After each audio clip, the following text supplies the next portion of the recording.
Se eu baixar o volume, vocês me avisem, por favor.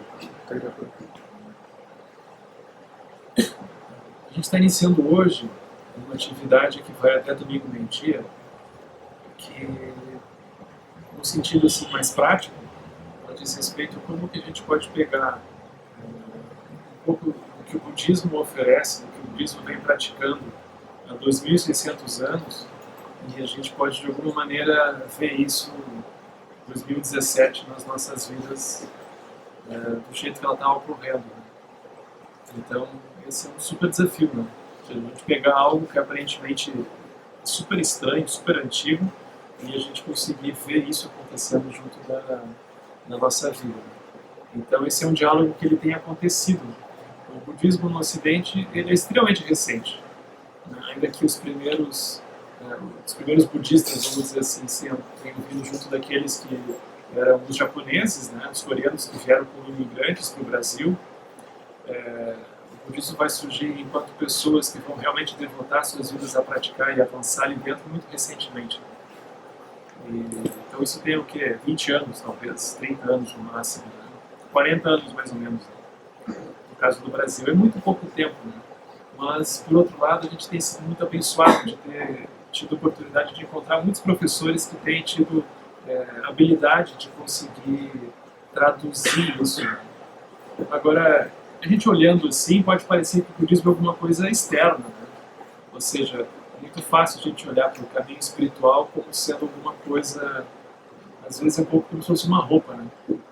A gente olha, aí a gente pensa assim, não, mas eu estou um pouco gordinho, eu não entro aí dentro. Se eu fizer tais coisas, se eu deixar de fazer aquelas outras coisas, pode ser que então eu consiga ficar melhor e eu consiga entrar dentro disso. Mas se a gente olha desse modo, a gente nunca consegue manter a forma por muito tempo, né? Porque então pronto, a gente veste aquela roupa, passa um tempo, a gente já acha que começa a fazer certas coisas, aí aquilo a gente já começa a se ver de fora. Então essa linguagem, na verdade, que a gente vai precisar encontrar é uma maneira da gente olhar para as coisas, olhar para a realidade dissociada do que a gente vai chamar da vida espiritual, que a gente vai chamar de um caminho de espiritualidade, um caminho budista, vamos dizer assim, que é o nosso caso aqui. Né? A gente vai precisar ver para a realidade, olhar para as nossas relações como sendo, e o caminho espiritual como sendo tudo a mesma coisa. Se a gente não conseguir fazer isso, a gente sempre vai ter uma sensação de uma vida dupla. Né? A gente tem a nossa vida estruturada com a família, com o trabalho, as contas que tem para pagar, tudo muito direitinho. E aí tem umas horas assim que a gente como que veste um outro personagem, o Second Life, e a gente vai lá e por um período determinado de tempo a gente é um ser espiritual, mas depois a gente volta e aquilo parece que não se comunica muito. Né? Então, a gente vai precisar ultrapassar essa visão, a gente vai precisar olhar com olhos lustros para o que a gente está vivendo. Né? E uma das características dos dias de hoje é que está tudo aberto, ou seja, se vocês botarem no Google, o que vocês pesquisarem de budismo, vocês vão encontrar. Se botarem no YouTube, tem muita coisa, tem muito ensinamento de tudo que é tipo, a gente até fica um pouco perdido, né? E se a gente fosse tentar ler todos os livros que existem, aquilo eu acho que até folhear numa única vida já está impossível, né? De tanta coisa que foi sendo traduzida, foi sendo escrita, tem muito material. Então é muito fácil a gente, dentro desse grande supermercado espiritual que a gente pode encontrar, como que a gente vai olhar para isso e mais ou menos imaginar, ou mais ou menos se dar conta do que seria bom para o contexto que a gente está vivendo, no momento que a gente está vivendo na nossa vida. Então, alguns professores, antes mesmo de eles começarem a oferecer as instruções e começarem a falar do budismo propriamente, é muito comum, às vezes, eles fazerem uma leitura dinâmica, vamos dizer assim, né, da maneira como a gente vai se relacionando com as coisas. Né? Ou seja, da maneira, mais ou menos assim, tentando se colocar no lugar do outro, de como que o outro está vendo as coisas. Né? E aí, para isso, é muito interessante a gente voltar, por exemplo, para o Dalai Lama diz. Né? O Dalai Lama diz uma coisa super simples. Todos os seres aspiram à felicidade, aspiram a se livrar do sofrimento. Isso é uma máxima, assim, que o Dalai Lama sempre lembra. E isso parece ser uma coisa simples, mas isso é muito interessante a gente olhar como que a gente vai manifestar isso. Então, para algumas pessoas, essa noção de que as pessoas vão procurar a felicidade e se afastar do sofrimento, isso vai vir dentro de que o Lama Santen chama do bloco -1. seja, eles vão imaginar que se eles fizerem guerra com alguém, eles vão tirar alguma vantagem disso. Mas a pessoa imagina que ela se movimentando no mundo, se movimentando nas relações, a partir de alguma emoção perturbadora, a partir de algum movimento um tanto violento, aquilo vai ser alguma coisa positiva. Então a gente imagina que o melhor jeito de a gente encontrar a paz é fazer uma boa guerra. A gente imagina que a gente vai conseguir, enfim, consertar o outro quando a gente chamar o outro para nossa frente e a gente dizer tudo que a gente tem que estar lá. E o outro, enfim, vai entender e ele vai superar. Então a gente, sem entender direito as nossas emoções, sem entender direito a causalidade do mundo, né, os efeitos que são produzidos a partir de ações, a gente vai simplesmente se colhendo mais sofrimento, a gente vai simplesmente se atrapalhando mais. A gente pode agir movido por raiva, a gente pode agir movido por uma carência, a gente pode agir movido por uma indiferença e assim por diante. Então tem isso que às vezes é chamado assim, como uma linguagem, uma metáfora de linguagem, bloco menos um. É como se fosse um lugar sutil que a gente pode se ver, vez por outra, arrastado e a gente imaginar que o jeito que vai enfim dar certo no mundo é a gente chegar com uma posição assim um pouco destrutiva, seja nas relações, seja na relação com a gente mesmo, né? A gente desenvolver uma abordagem destrutiva com a gente mesmo, imaginando que isso a gente vai encontrar alguma coisa. Então isso é como se caracterizasse essa noção assim, que eles chamam bloco menos um, né? A gente vai se movendo um pouco cegamente, sem conseguir refletir, sem conseguir olhar com mais profundidade das coisas e vai simplesmente reagindo karmicamente, né? Vai reagindo impulsivamente e vai se afogando meio nisso. Então isso é super possível de acontecer. Agora, tem situações em que isso não necessariamente é tão denso, né? Aí vai ter o que é chamado bloco zero, que é um caso assim normal, vamos dizer assim, ou seja, essa visão da normalidade surge. O bloco zero seria mais ou menos assim, a sensação da gente viver a vida do jeito que, enfim, nos ensinaram. Que surge uma sensação que eu vou chamar de normose, da noção que a pessoa nasce, ela tem que ser feliz, enfim, né, por isso que a vida serve, né, que a gente não conversa muito sobre isso, mas a gente aí descobre que a gente vai para a escola, né, a gente tem que arrumar um bom trabalho, a gente tem que ser alguém na vida, a gente tem que ter um casamento direito, tem que ter filho, tem que ter, de preferência, um carro, né, e pagar as prestações, né, e tem essa coisa, o Raul Seixas dizia, né, daí a pessoa não sabe porque que domingo vai dar pipoca dos macacos, e o tempo vai passando e não vai acontecendo nada. Isso é um pouco do bloco zero, né? A gente tem uma sensação que tem os dias da semana, que enfim se trabalha de segunda a sexta, às vezes até sábado, tem um dia que a gente descansa, e aquilo tudo vai andando, né? E a vida é isso. A gente não sabe ainda onde é que a gente veio, para onde é que a gente vai, quem foi que inventou isso, né? E a gente vai simplesmente reagindo, né? Então, difícil, né? Isso é como se fosse um pano de fundo, assim, né? da nossa mente, né? Essa noção que a gente é um pouco escolarizado a isso, né? Então, vai surgir, por exemplo, se vocês forem olhar na sociologia, Durkheim, a gente brincava na sociologia dos três porquinhos, né? Que era o Marx, o Durkheim e o Weber. O Durkheim ele era um deles. Então, o Durkheim ele vai, como um bom estruturalista francês, ele vai pensar assim, né, no papel da escola. Ele vai ver a Revolução Industrial chegando, as relações pessoais todas elas se transformando, e ele vai pensar, bom, as famílias já não conseguem mais cuidar das suas crianças como se fazia antes da Revolução Industrial, porque agora surge uma noção que todo mundo tem que trabalhar fora em muitas horas, aquela coisa toda fica estranha. Ele vai dar essa ênfase para o papel da escola. Mas ele vai dizer, a escola, o ideal seria que a escola escolarizasse as pessoas. Ou seja, elas transformassem as pessoas em bons cidadãos para elas cumprirem o seu papel, assim, dentro dessa sociedade, enfim, que a economia é a base de tudo. E aí, depois de um tempo, eles se aposentam, quer dizer, está ficando mais difícil também, e aí eles depois vão sendo substituídos e essa coisa toda vai andando. Aí isso tem a normose, daí a gente vai vivendo a nossa vida com todos os altos e baixos que vão surgindo disso, né? Sem entender direito. Então é uma coisa difícil da gente às vezes conseguir ultrapassar, né? Por exemplo, a gente começar a criar um espaço para poder questionar o bloco zero, às vezes a gente vai precisar ser um pouco atropelado pela vida, né? seja, às vezes acontece alguma coisa que aparentemente é uma catástrofe, mas aquilo pode ser que vai passando o tempo e a gente vai aprendendo com aquilo e aquilo pode ser que esteja nos ensinando uma coisa. A pessoa vê que ela estava no piloto automático. Ela estava com a quinta marcha engatada há muito tempo e aquilo ali, na verdade, é até bom que aquilo aconteceu daquele jeito, porque podia ter sido muito pior, a pessoa não está nem aí para contar a história. Né? Então, às vezes surge isso, aí a pessoa se dá conta, né? O que eu estou fazendo? Né? Onde é que isso tudo está indo? E quanto tempo tem ainda para seguir com essa coisa toda? Né? Aí surge o bloco, isso é o bloco zero, começa a estremecer um pouco. Ou seja, essa noção de que se a gente fizer tudo o que dizem no noticiário, tudo o que dizem na novela, tudo o que nos ensinaram na escola, se a gente fizer tudo isso direitinho, pode ser que a gente não encontre nada de muito estável dentro disso, né? Nada de muito promissor.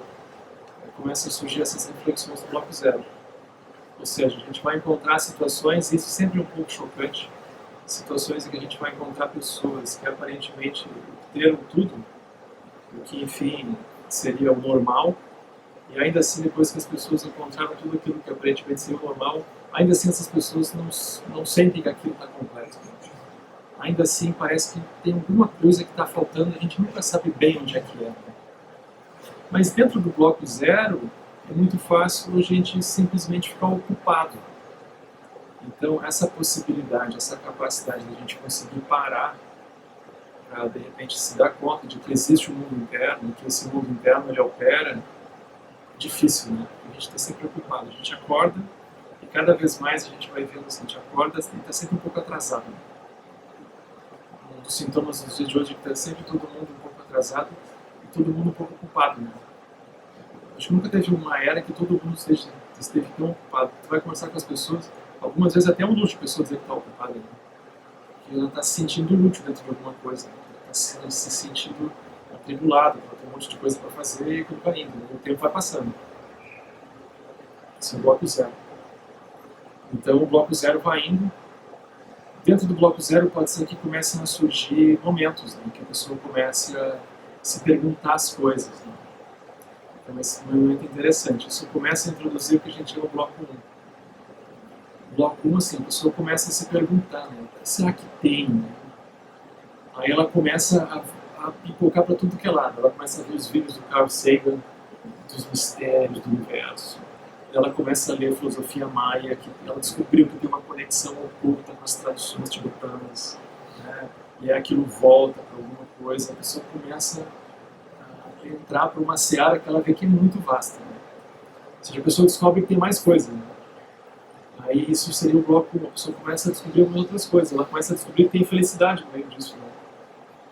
E, por exemplo, dentro do budismo, né, tem uma prática super interessante, talvez alguns de vocês conheçam, né? Metta Bhavana. Super interessante essa prática. Ela é super simples, né? Ela é tão simples que no início a gente olha e não acredita que aquilo pode funcionar. Porque é assim, a pessoa para e ela diz assim, ela pega uma pessoa, ela olha para essa pessoa, aí ela tem uma tarefa de casa. Essa tarefa de casa, que seria uma meditação, é assim, ela pega essa pessoa e ela diz que você, fulano, você seja feliz. Aquilo não é muito fácil, né? Porque a gente vai se dar conta de que talvez a gente nunca tenha parado para refletir que talvez esse fosse um bom teor de uma relação com a pessoa. Se você seja feliz, que você se afaste do sofrimento. Que você encontre as causas da felicidade, que você se afaste das causas do sofrimento. A pessoa começa a pegar todos esses seres que habitam dentro dela, ela começa a botar eles tudo numa listinha assim, que não é para fazer, botar no fogo, né? Ela pega a listinha justamente para olhar o Ensouro de Metta Bhavana. Aí depois ela vai dizer para ela mesma, né? Ela vai parar, e tem muitas pessoas que dizem, puxa, eu nunca tinha feito isso. E ela vai parar e ela vai dizer para ela mesma, que eu seja feliz. Aí a gente começa a se dar conta de que a gente não cultiva muito esse hábito, né? Esse olhar. É sempre assim, que eu consiga entregar aquele trabalho que está atrasado, já 2 semanas, e que aquela pessoa está me cobrando. E que eu consiga terminar de pagar aquilo que falta para pagar, e que eu consiga depois fazer aquela viagem que eu tanto queria fazer aquela viagem, e que eu consiga me livrar daquilo que eu tanto quero. A gente se dá conta de que a gente nem sempre tem esse olhar. Isso é o bloco 1. surgir dentro da pessoa. Ela descobre que ela pode começar a refazer as relações. Ou seja, todo mundo está aqui um pouco porque o bloco 1 despertou, né? Porque sexta-feira à noite, né? Puta coisa, né? Sala cheia. Né? Isso é uma coisa assim, o João Vale já diria, isso aqui é um pouco estranho, né? Sexta-feira à noite. Né? Então é uma coisa curiosa, né? Ou seja, por que é tão difícil a gente parar e olhar para a realidade? Né? Porque a gente vai precisar parar e para a gente conseguir olhar para outras coisas, vai ser preciso que essas coisas que a gente está ocupado, elas brilhem, elas não brilhem tanto. Mas que elas não brilharem tanto, não significa que a gente vai de repente desligar elas ou que a gente vai evitar elas. Mas esse processo, ele é um processo que ele ocorre incessantemente. Né?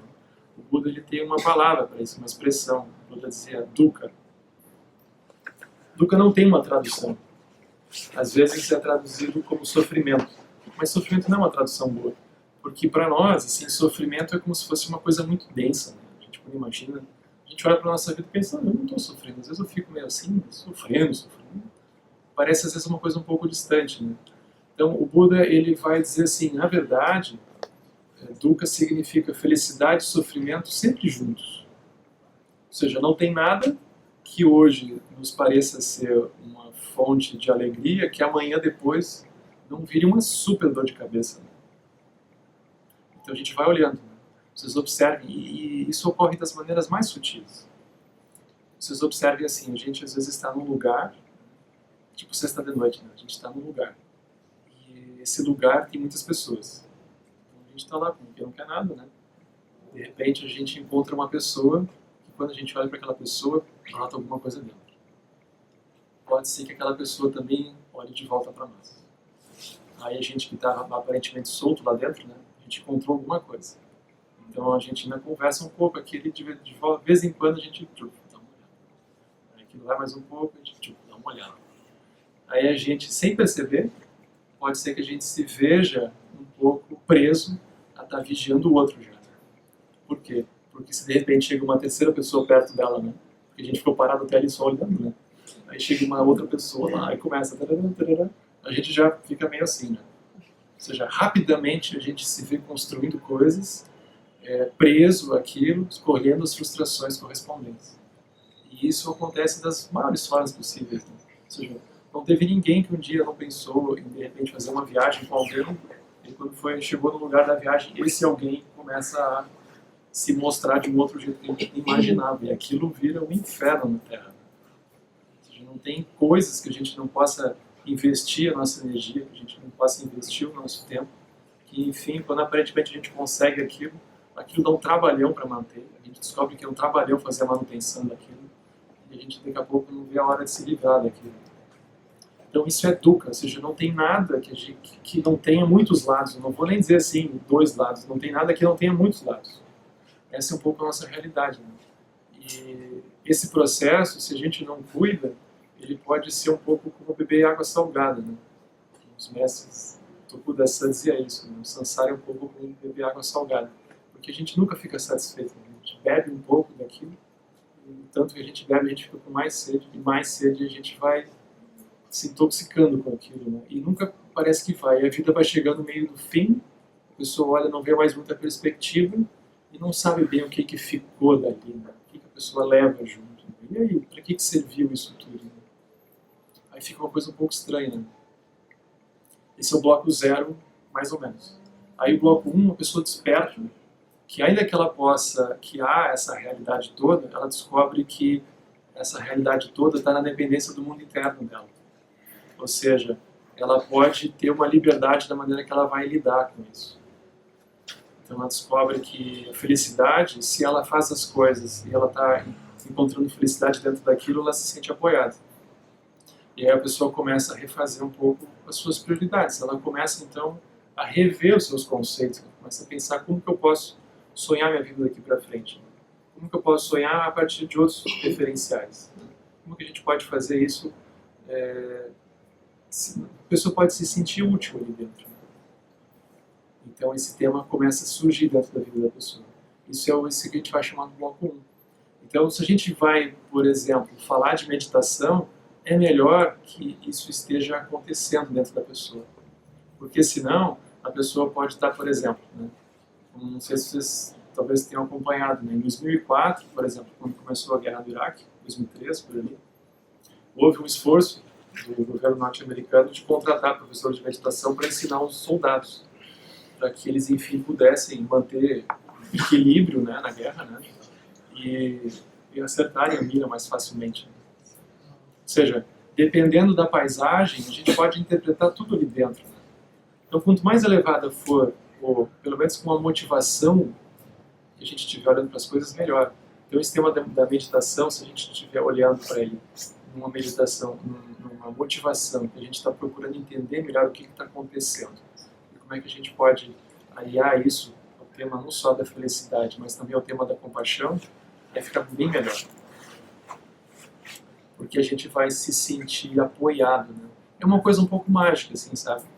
Mas eu lembro, por exemplo, no retiro que eu fiz, durou 3 meses. Né? Aí, o primeiro mês tinha instrução de meditação em silêncio. Aí, quando terminou o primeiro mês, eu fui falar com o Lama. Ele falou, não está acontecendo nada, eu não sei porquê, eu devo ter algum problema. Aí ele olhou para mim e disse, vem cá, tu está olhando para a tua motivação? Eu disse, não, esqueci essa parte. Eu disse, então volta e olha. Isso faz toda a diferença. Por quê? Porque se a gente senta, né, para fazer qualquer coisa, e a gente faz aqui dentro de uma paisagem de um jogo, que a gente quer a todo custo obter determinados resultados, e a gente vai colher determinadas frustrações se a gente não conseguir, e que tais pessoas são inimigos naquele processo, e que tais pessoas seriam bom que ficassem, e aí a gente sofre se elas não ficarem, alguma coisa assim, aí é muito difícil. A gente sempre vai ficar um pouco tenso. Agora, se a gente começa numa motivação que a gente está ali não só para entender o que está acontecendo, mas que esse entender ele possa de fato ser de benefício para todo mundo que a gente conseguir tocar, a gente vai se sentir como que está entrando numa corrente, assim, tipo, uma corrente marítima, assim, que a pessoa só tem que se posicionar. A pessoa se posiciona, ela vai ser simplesmente carregada por aquilo. Então tem esse ponto, que é um ponto super importante, da motivação que vai estar ligado a qualquer coisa que a gente faça. Então a motivação é um tema super importante, porque a motivação ela vai como que delimitar aquilo que a gente vai encontrar. Por exemplo, dentro da linguagem comum já tem uma sabedoria popular, vamos dizer assim. Ou seja, cuidado com o que você aspira, porque é bem provável que você vai acabar encontrando aquilo. Tá certo? Nem sempre é do jeito que a gente imagina, né? Mas mais ou menos aquilo de alguma forma acaba acontecendo. Dentro da prática do Dharma, vamos dizer assim, do budismo, isso é muito enfatizado. Porque, não que isso seja necessariamente uma coisa mística, mas vocês observem, quando a gente faz uma motivação, a gente tem uma clareza sobre isso, se a gente observar o que acontece internamente, a gente se posiciona e começa a mirar aquilo, entende? A gente começa a refazer as nossas prioridades e aquilo, de alguma certa forma, a gente começa a se preparar para andar naquela direção. Então, o início de todo o caminho da meditação, ele vai trabalhar com o tema da motivação. Ou seja, e essa motivação que diz respeito não apenas do que a gente está fazendo aqui, mas onde é que a gente está indo. Isso é super importante, porque na nossa vida é difícil, às vezes, dentro, né, do ritmo acelerado do bloco zero, a gente gerar uma serenidade da gente pensar, bom, mas onde é que eu quero chegar com isso tudo? Né? É muito mais fácil a gente simplesmente ir fazendo as coisas porque, enfim, nos disseram que tem que fazer, e isso é o certo, e isso é o que uma pessoa direita faria, e aí começa essa história toda. Né? E a gente vai fazendo aquilo e não vai vendo muito o que está acontecendo. Então esse tema da motivação, ele não só vai deixar isso tudo mais claro, mas ele vai ser uma forma da gente se empoderar também, num certo sentido. A gente se empoderar do que a gente está fazendo com o nosso tempo, do que a gente está fazendo com a nossa vida, onde é que a gente quer chegar com isso tudo. Então isso tudo diz respeito a essa parte, assim. Isso tudo começa a surgir dentro do bloco 1, em que a pessoa descobre que se ela faz certas coisas, ela anda em direção à felicidade. Se ela faz certas coisas, o sofrimento começa a surgir. É inevitável, né? Mas dentro de uma lógica de samsara, a gente fica totalmente cego para isso, né? E isso vai se refletindo em muitas áreas diferentes, né? Como a gente tem visto, né? Áreas ambientais, áreas sociais, áreas de saúde das pessoas, né? Ou seja, há uma dificuldade da gente perceber que isso é como se fosse um sentido quase que de epidemia, né? Porque as pessoas, dentro dessa noção do bloco zero, de se sentirem um pouco pressionadas, de ter que andar por dentro, com o tempo elas começam a passar mal, né? Elas começam a passar mal, aí o que acontece? A pessoa ela pode chegar a pensar que aquilo é um problema dela, que ela é uma desajustada, que ela não consegue se ajustar. Aí ela vai no médico, o médico dá um remédio para ela, um calmante, dá alguma coisa para ela ficar um pouco anestesiada ali. E aí a gente vai tratando tudo como se fossem questões individuais, assim, do indivíduo que não se ajusta, em algo que é totalmente inajustável, que é uma visão de mundo estreita, né? Então a gente vai precisar gerar um olho que consiga olhar melhor para essas questões todas e ao mesmo tempo isso vai produzir um sentido quase que de absolvição grosseira das coisas. Ou seja, o buraco é mais embaixo. A gente vai precisar olhar para a própria maneira como a gente está conduzindo isso tudo. E aí quando a gente olha para essa maneira, a gente vê que isso é como se fosse quase um vírus, assim, né? Um vírus sutil. Não um vírus grosseiro, né? Mas é um vírus sutil que aquilo vai contaminando um pouco, né? E a gente, quando está sob o efeito daquilo, a gente faz certas ações. Quando a gente não está sob o efeito daquilo, aquelas ações não surgem. A gente descobre que esse mundo interno, ele está acontecendo e ele está povoando isso tudo. Dentro do SEB, né, a gente vai começar a estudar a roda da vida. A gente vai entender a nossa vida, a gente vai tentar estudar a nossa vida com mais profundidade, né? Ou seja, a gente vai se dar conta de que existe, entre outras coisas, o que a gente chama de transmigração. Ou seja, a gente está o tempo inteiro transmigrando. Ou seja, nessa busca incessante de encontrar felicidade, encontrar alguma coisa estável, a gente está sempre pipocando, né? Diz, não, agora eu encontrei, agora esse projeto vai. E a gente nasce ali dentro com uma identidade, um sentido de um propósito. E a gente anda ali por um tempo. E aí aquilo anda por um tempo, a gente vê que aquilo não está andando e a gente já fica um pouco sem chão. Diz, não, isso não deu certo e foi isso. Agora tem uma outra coisa. E a gente vai procurar transmigrar, a gente vai procurar encontrar um outro lugar que isso possa acontecer. E aí os anos vão passando, né? A gente vai transmigrando, a gente vai morrendo em situações e vai renascendo. Morrendo e renascendo, sem olhar direito de onde é que está vindo esse sopro, né? O que eu estou querendo encontrar aí dentro. Aí começa a surgir, né, o bloco 1. Aí o Osho diz assim, bom, se você não cuidar, você acaba casando sempre com a mesma pessoa. Por quê? Porque você, sem se dar conta, você diz, não, isso não deu certo porque é culpa do outro. Agora esse aqui é melhor, esse aqui já não sei o quê. Né? A pessoa vai dentro, né? Transmigrou ali dentro. Né? Aí ela nasce ali um tempo, vai, daqui a um tempo começa a ficar um pouco cinza, e pof. Não, mas não deu porque isso aqui, a pessoa vai. Então tem esse transmigrar, ou seja, a gente tem um conjunto de estruturas internas que vão conduzindo o nosso movimento. E a gente, sem conseguir iluminar aquilo, vai olhando as experiências que a gente acha que é totalmente externas. Né? Então, no bloco 1, a gente começa a se descobrir esse mundo interno, a gente começa a descobrir esses impulsos. Eventualmente, a pessoa acha que ela tem até um inimigo interno. Ou seja, ela já fez vários votos, ela já fez várias promessas, já se prometeu muitas coisas e ela não sabe bem por onde aquilo escorrega e ela acaba fazendo outras coisas. Né? Então, a gente descobre isso que é super profundo. Ou seja, que ainda que a gente entenda as coisas conceitualmente, isso não significa que as nossas estruturas kármicas se resolvam. Né? Para nós ocidentais, isso é um super ensinamento. Porque a gente tem uma noção de que a gente, entendendo as coisas, ou seja, no nível de visão, a gente parte direto para a ação. Só que vocês com certeza já devem ter visto assim, né? A gente tendo entendido todas as propriedades assim horríveis da Coca-Cola, e das frituras, e do excesso de gordura do chocolate, e tem lactose, e o leite produz muco, e o leite não sei o que da vaca. A gente entende um monte de coisa, porque é difícil a gente conseguir manter essa visão firme quando a gente vai encontrando as pessoas, os bolos e tudo. Né? Aí a gente vê que tem um buraco ali no meio, né, entre o que a gente entendeu e o que a gente está sentindo. O que tem alguém dentro mandando a gente fazer. E a gente, enquanto visão social, a gente sempre imagina que a gente está tendo alguma coisa que é o suficiente, né? E aí a gente tem as universidades em que as pessoas vão aprofundando ali dentro, se tornando mais aparentemente deveriam, mais lúcidas, né?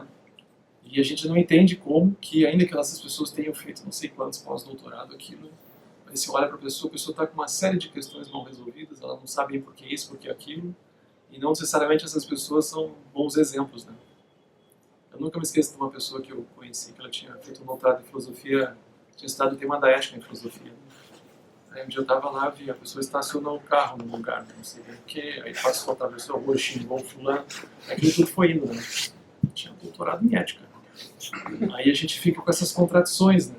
Ou seja, o mundo das ideias, vamos dizer assim, ele não bate bem com o mundo assim, visceral das nossas ações, né? Aí esse é o bloco 1, a pessoa descobre que isso está o tempo inteiro acontecendo. E que ela precisa aprofundar isso, né? Aí o cérebro, nos seus diferentes horários, nos seus diferentes estudos, né? A gente vai, na verdade, como que a gente pode olhar para a nossa vida com um olhar mais profundo para gerar a liberdade diante disso, né? A gente pode aprofundar isso. Aí vem a gente chama o bloco 2. O bloco 2 é um momento que surge em que a pessoa faz uma decisão interna de que é isso que ela quer fazer da vida dela. Não quer mais perder tempo. Ou seja, ela... mais alto. Desculpa. Som. É. Tem barulho na rua passando, assim, Não, até onde vocês ouviram? Eu volto? Mas aqui na frente, gente, rebobino. também. Tem dois. Acho que amanhã seria bom microfone. Tem microfone. É aquele, o chiado, porque o outro tá sem bateria. Mas aí o chiado, eu tenho teste no chiado. É. Bom, eu vou falando, né? Me diz o microfone.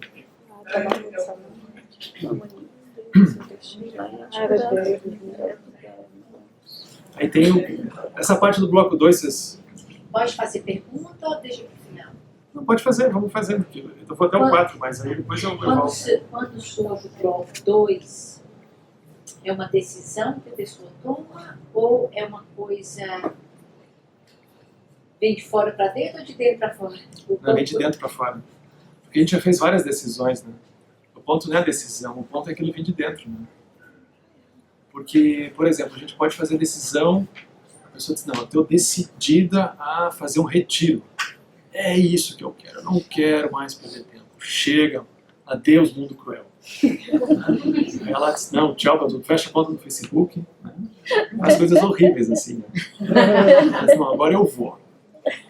Aí ela chega lá no retiro, o que acontece? Se isso não foi alguma coisa que a pessoa metabolizou dentro, ela chega lá, ela vai se deparar com quem? Com ela mesma. Aquilo não é muito fácil. Porque a pessoa descobre o seguinte, o grande desafio da pessoa ficar em silêncio é que ela fica com ela mesma. E às vezes ela descobre que ela não é uma boa companhia para ela mesma. Aí imagina, se a pessoa às vezes não se aguenta, imagina os outros, né? Que estão lá. Aí a pessoa vai precisar ter feito uma mudança, porque se ela não fez essa mudança, ela chega no momento de que ela fez a decisão e ela pensa, pô, mas isso aqui está demorando muito. Eu já estou aqui há 3 meses, eu estou aqui há 3 semanas e não aconteceu nada. Eu só estou vendo os pensamentos assim, pipocando, estou perdendo tempo, eu acho que vou fazer uma outra coisa. Aí isso acontece quando isso vem de uma decisão de fora para dentro, sabe? Aquilo não foi processado. Por quê? Porque é desafiador.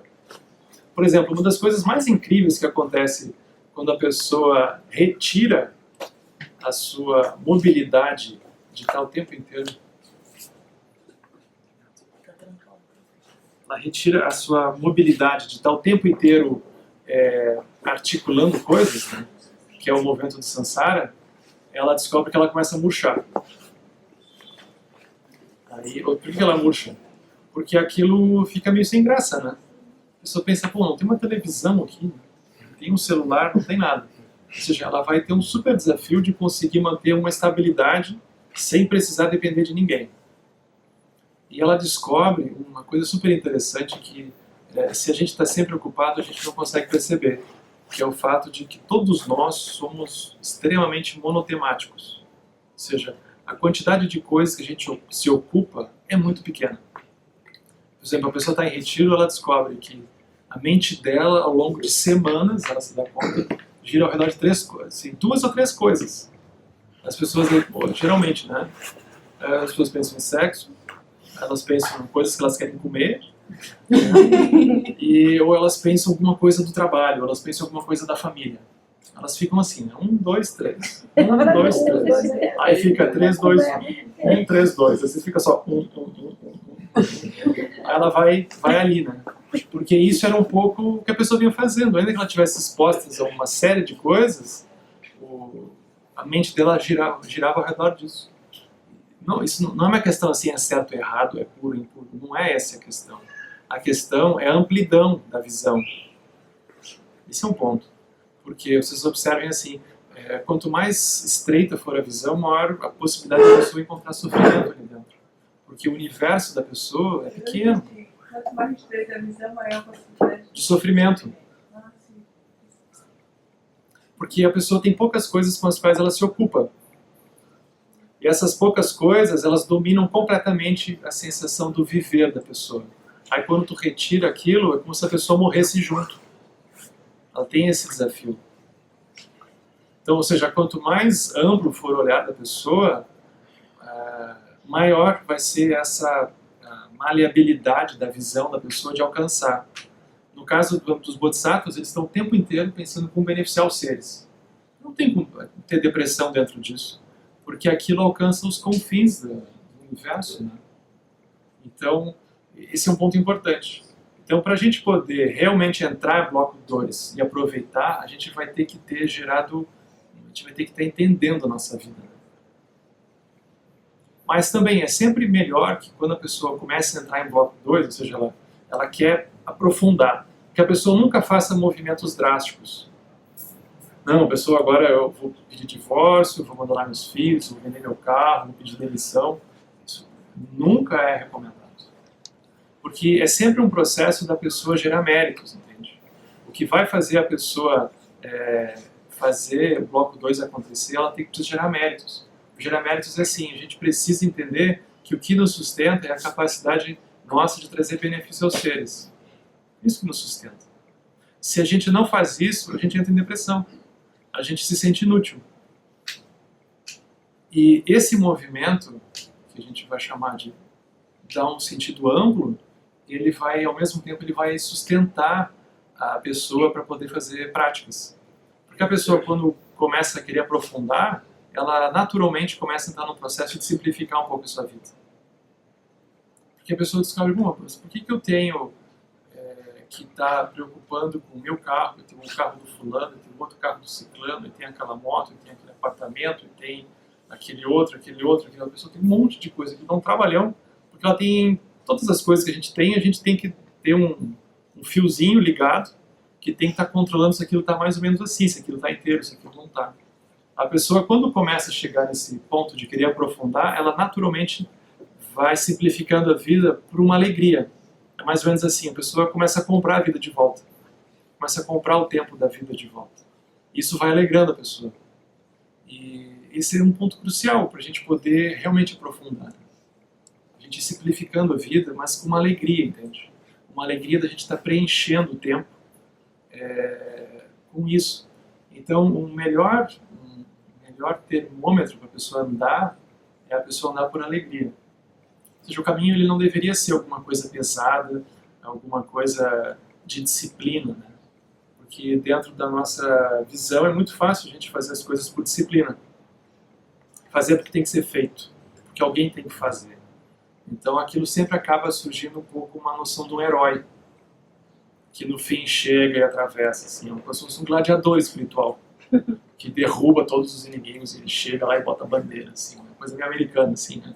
Fincou a bandeira lá do império, né? O império espiritual. Isso é super difícil, porque a pessoa gera uma super identidade de alguém que é o vitorioso, só que o problema disso é assim, ela fica com um olhar, ainda que ela não se dê conta, ela fica esperando um pouco que os outros reconheçam aquilo nela. Você não está vendo que eu fiz todos esses sacrifícios, você não está reconhecendo isso, aí esses outros não reconhecem, você fica um pouco estranho, né? A pessoa colhe o sofrimento disso. Então a pessoa vai andando, ela vai aprofundando por uma simplicidade, ela vai olhando porque ela quer fazer aquilo e ela refaz as prioridades da vida dela para aquilo acontecer. E aquilo acaba acontecendo. Aí nisso tem a oportunidade das pessoas fazerem retiros, por exemplo. Mas é sempre bom a pessoa fazer assim, 10 dias. No início, 10 dias já parece um tempão, né? 10 dias sem telefone, sem WhatsApp, sem e-mail, sem Facebook, sem jornal, sem nada, sem chocolate. Isso não sei se vai. Melhor começar devagar, né? Porque aí a pessoa já fica assim, pô, eu vou ficar com crise de abstinência, sem café, não tem café preto, né? E aí agora, né? E agora? E aí tem isso, tem o melhor que vá por um processo homeopático, né? A gente vai devagarzinho. Né? A pessoa faz 10 dias, a pessoa volta. Eu até acho bem melhor a gente até fazer uma coisa antes, né? A pessoa fazer um retiro no cotidiano. Ou seja, a pessoa conseguir, de repente, organizar a sua agenda por um determinado período, vamos dizer assim, um mês. A pessoa consegue se programar para fazer 1 hora de práticas todos os dias. Aí a pessoa já vai sentir uma diferença, entende? É melhor que isso aconteça assim. Esses movimentos de rompante, eles nunca são interessantes. Porque a pessoa, ela chega com expectativas. Ela não amadureceu aquilo direito. Ela chega lá, ela pensa, isso aqui não está funcionando, isso aqui não está dando certo. Eu quero meu dinheiro de volta, inclusive. E a minha vida. Eu fiz tudo isso aqui e agora eu tinha um emprego que eu gostava, agora eu não tenho mais. E eu gostava daquele carro, agora. Eu fechei minha conta no Facebook, aqueles amigos todos, agora. Aí a pessoa começa a ficar com um monte de remorsos. A pensar, que horror, o budismo estragou minha vida. Isso não é difícil da gente ver. Porque dentro de uma era que Trungpa Rinpoche chama de materialismo espiritual, é muito fácil a gente fazer qualquer coisa baseado numa identidade que quer ter sucesso, que quer provar aquilo para alguma coisa. Nem que seja para ela mesma, né? É muito fácil. Então a gente vai precisar de um tempo para conseguir gerar uma liberdade desse movimento. Como que a gente vai dinamitar isso? A gente vai lá dizer isso aqui é horrível. O ponto não é horrível e lindo. O ponto é a gente conseguir se ver de maneira mais ampla que a gente se via. É sempre isso. A gente conseguir se ver de maneira mais ampla. Vocês observem, sempre que a gente consegue superar um trauma, superar um obstáculo, é quando a gente consegue rir daquilo. Enquanto a gente não consegue rir daquilo, aquilo não está 100% ainda. Então, a gente, por exemplo, a gente quando olha para coisas nossas do tempo de criança, de adolescência, que a gente chorava, esperneava, assim, batia a porta, errava e arrumava uma confusão, hoje a gente consegue rir, porque a gente pensa, nossa, mas aquilo não era nada. Duro mesmo é isso que eu estou vivendo hoje. Aí daqui a 3 meses, 6 meses, 1 ano, 10 anos, a gente olha e pensa, aquilo lá que era fácil, duro é isso aqui que eu estou vivendo hoje. E o troço vai andando, sempre para frente, né? Quer dizer, sempre em círculos, né? Um círculo, né? Muito gozado isso. Mas o bloco 2 ele surge com essa oportunidade, ou seja, há a possibilidade de a gente fazer práticas, a gente aprofundar, a gente fazer retiros. Existe essa possibilidade também. Para quem tem conexão, né? Isso é interessante. Ele nos gera várias interrogações, no mínimo. Né? Por exemplo, uma das coisas mais incríveis que a gente acaba descobrindo é que nós não somos insubstituíveis. Não sei se vocês já pararam para pensar, mas o mundo vai seguir, pessoal. Mesmo que a gente não esteja lá controlando e vendo se o outro está fazendo ou não está fazendo. Aquilo eles vão andar, entende? Para nós é um pouco assim, a gente fica um pouco assim, né? Corre o risco de andar um pouco melhor. Ainda corre o risco de andar um pouco melhor. Um pouco melhor. Então a gente fica um pouco com calafrio, né? A gente pensa, não, mas isso aqui, se eu soltar isso aqui, eles vão morrer de fome. Né? Eles vão bater com a cabeça na parede, não vai dar em nada. Isso aqui vai quebrar, isso aqui vai desabar. Isso aqui só está assim porque eu estou aqui sustentando isso, graças a mim. Agora, se eu saio, eu não tenho como sair. Aí é isso. Eu lembro, quando eu fiz retiro, era assim. Eu estava lá 1 ano e pouco, recebi uma foto da minha família. Todo mundo sorrindo. Eu sei como, né? Eu não estou aí, né? Ótimos. Muito gozado isso. Aquilo tem um tema, aquilo passa, pessoal, tudo passa. Bonito de ver. Então tem isso, a gente vai descobrir uma série de coisas. Né? Então esses momentos são interessantes, a gente não precisa necessariamente fazer isso. Às vezes a pessoa faz uma viagem, né? Ela passa um tempo fora, ela vê que as pessoas estão lá, seguindo suas vidas, aquilo tudo anda. Né? É muito gozado isso. Então esse ponto ele chega dentro dessa noção do bloco 2, né? Ou seja, a gente começa a olhar com um gosto para a coisa. Né? É importante que isso tenha um sabor, vamos dizer assim, porque isso vai nos alimentar de energia e isso vai naturalmente nos impulsionar a fazer as coisas. Quando a pessoa faz isso, ela descobre o bloco 3, ou seja, ela descobre que existem qualidades naturais nela. Ou seja, nós todos, isso que a gente vai chamar de iluminação, a gente vai chamar de compaixão, de amor, isso tudo é a nossa condição natural. A gente só não está sabendo onde é que aperta o botão está um pouco enferrujado. Mas é a nossa condição natural. A gente descobre que se a gente simplesmente se vê de maneira mais ampla, a gente se vê além das identidades que a gente jura que a gente descobre que isso está lá, que sempre teve. É tipo uma nuvem, entende? Assim, uma nuvem cloud, assim, né? E aí o servidor que todo mundo se conecta. Só que é um servidor que não cai, entende? Ou seja, a pessoa começa a acessar compaixão, amor, ela descobre que está incessantemente disponível. Não é assim, depois de um número X de pessoas que acessaram aquilo, travou o servidor, deu pau. Não, agora travou, não entra mais ninguém, tem que esperar alguém sair para você entrar. Né? Não é um troço assim. Está sempre lá. A pessoa descobre que sempre esteve lá. Ela não estava vendo. É muito interessante isso. Isso a gente vai chamar do bloco 3. Em tibetano, eles têm uma expressão muito bonita para isso. Eles chamam, são os tesouros do Sambhogakaya. A pessoa descobre isso, os tesouros do Sambhogakaya. Ou seja, tem uma região livre, onde ela naturalmente manifesta compaixão, amor, alegria, equanimidade, generosidade, sabedoria, lucidez, energia constante. Ou seja, a condição natural da pessoa, ela descobre isso. Ou seja, ela descobre que o caminho, ao invés de ser um caminho que a gente vai se construir como um ser espiritual, ele é um caminho em que a gente vai simplesmente retornar a uma condição natural.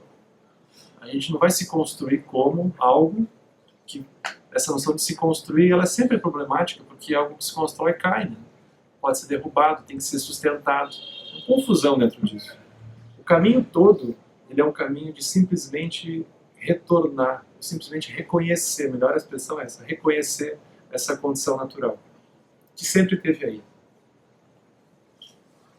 Aí tem, por exemplo, o Alan Wallace diz uma expressão super interessante, né? Ou seja, a gente vai se dando conta de que nós temos muitas artificialidades nas nossas relações, nas nossas identidades. Né?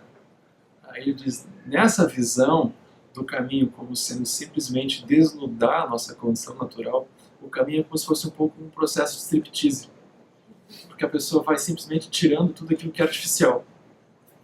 Tem um quadro que é o Caminho do Meditante, esse aqui. Esse aqui é mais sério, né? Esse caminho, porque ele está bem bonitinho ali. Mas no templo do caminho do meio é muito interessante, porque esse meditante, nossa mente é como um macaco. Não sei se já perceberam. O tempo inteiro pulando de galho em galho. Sempre pipocando aqui, ali, pensando mil e uma coisas. A mente não descansa. Em suma é isso. O elefante é a energia. Por quê? Porque no início parece que tudo precisa de um esforço homérico para ser feito. A pessoa tem que carregar o mundo nas costas para fazer energia. Tudo tem que... Parece que é uma coisa um pouco pesada. A pessoa vai praticando, ela vai conseguindo pegar o elefante pelo rabo. Ou seja, a energia constante dela já fica mais à mão.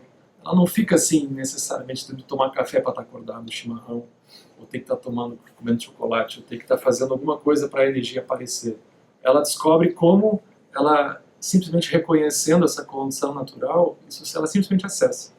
E a mente também, ao invés dela ser conduzida pela mente, ela passa a conduzir a mente. É mais fácil ela fazer isso. Aí ela pega o elefante pelo rabo, ela pega o macaquinho pelo rabo. Só que o elefante vai ficando branco, ou seja, ele vai ficando pacificado. Essa energia vai ficando equilibrada. Não é mais uma energia alucinada de estar o tempo inteiro pulando de um lugar para o outro. Essa energia vai ficando equilibrada. Então ali simboliza ela vai ficando branca. O macaquinho também vai ficando branco. Vai ficando branco. Aí, depois de um tempo, a pessoa pula para frente. Ela está na frente do elefante, que está na frente do macaco. Ou seja, ela está conduzindo a energia dela, ela está conduzindo a mente dela. Aí... O macaco some porque ela perde a noção de que a mente é alguma coisa que atrapalha ela. Ela perde a noção de que a mente é alguma coisa separada dela. Só que no fim, aí ele sobe em cima da energia, No caminho do meio, lá no sul, no templo, tem uma imagem super bonita, que no final, essa pessoa que estava em cima do elefante, ou seja, estava conduzindo a energia e a mente, ela, no fim, voa pelo céu, pelado. Ou seja, sem artificialidades. Ou seja, sem a artificialidade de um caminho. Sem precisar dizer que aquilo é budismo, que aquilo é espiritual, que aquilo é qualquer coisa. Ela não precisa mais se construir, ficar na dependência de alguma coisa. Ela simplesmente reconhece a condição natural. Ela passa a seita, ela entra... Ela passa a viver o estado meditativo? É isso? Não, porque essa noção de estado, ela é assim, eu entro e eu saio. E ele é permanente. Mas ele é um permanente que não é um permanente que agora eu cheguei numa condição permanente. Essa condição permanente, ela também pode ter uma identidade de alguém que está ali dentro. Ela é simplesmente um estado natural. Melhor a gente pensar assim, né? O reconhecimento da condição natural. Então não é o estado que entra e sai, não. É o estado constante. É um estado constante. É um estado constante. A pessoa não tem mais a sensação de que ela está oscilando ali dentro. Né? Só que a gente dizendo isso parece uma coisa assim, lá para não sei qual vida, né?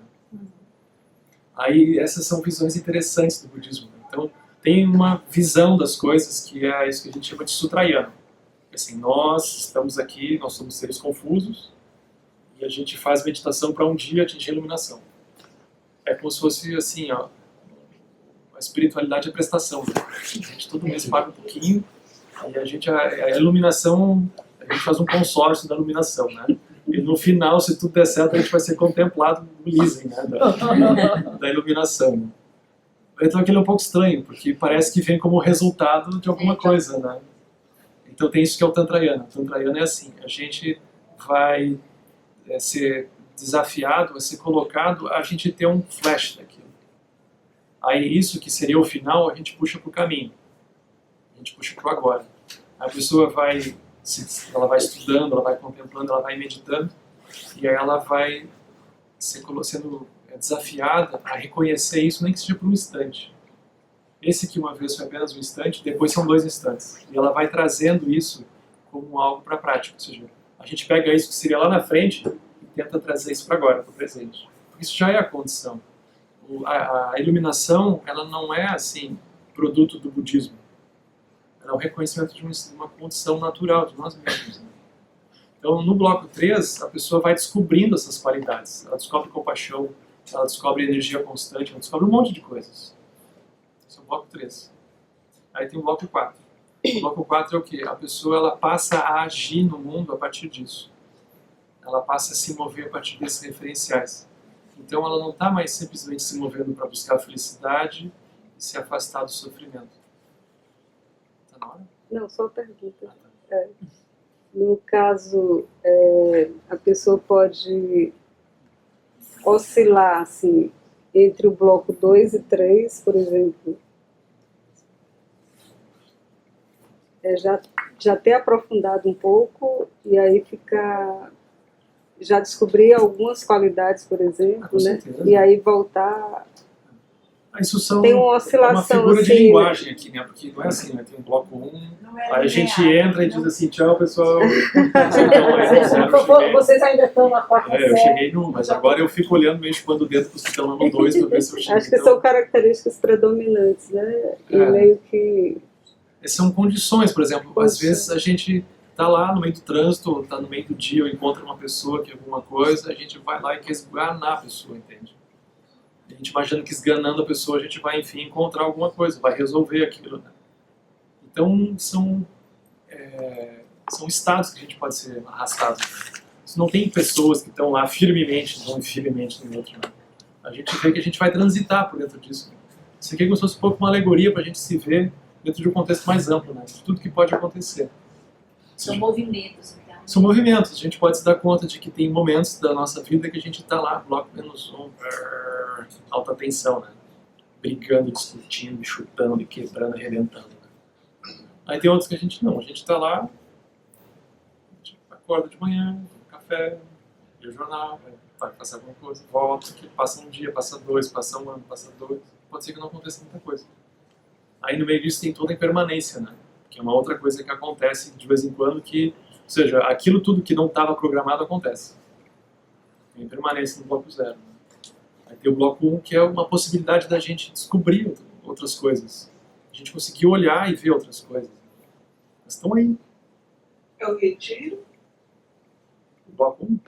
é o retiro, o caminhar, de você caminha, você está hoje aqui, aí pensa em melhorar no sentido do encontro com você, se encontrar, inclusive em seus limites, e o acordar o acordar seria a iluminação. O acordar, a última iluminação. Porque o Buda é chamado desperto, né? Desperto, assim, se deu conta, né? Assim, caiu a ficha primordial, né? Esse é o Buda, desperto. Agora, a gente tem insights, né? A gente vai tendo insights. Esses insights, eles são muito importantes. E a pessoa vai tendo, ela caiu aquela ficha, né? A melhor tradução de insight é isso, caiu a ficha, né? Que no hinduísmo seria o samadhi, então. Mas o samadhi no hinduísmo ele pode estar ligado a um estado particular, né? Pode estar ligado a um estado que é encontrado a partir de determinadas práticas, né? Aqui, essa noção do insight, que caiu a ficha, a pessoa se deu conta.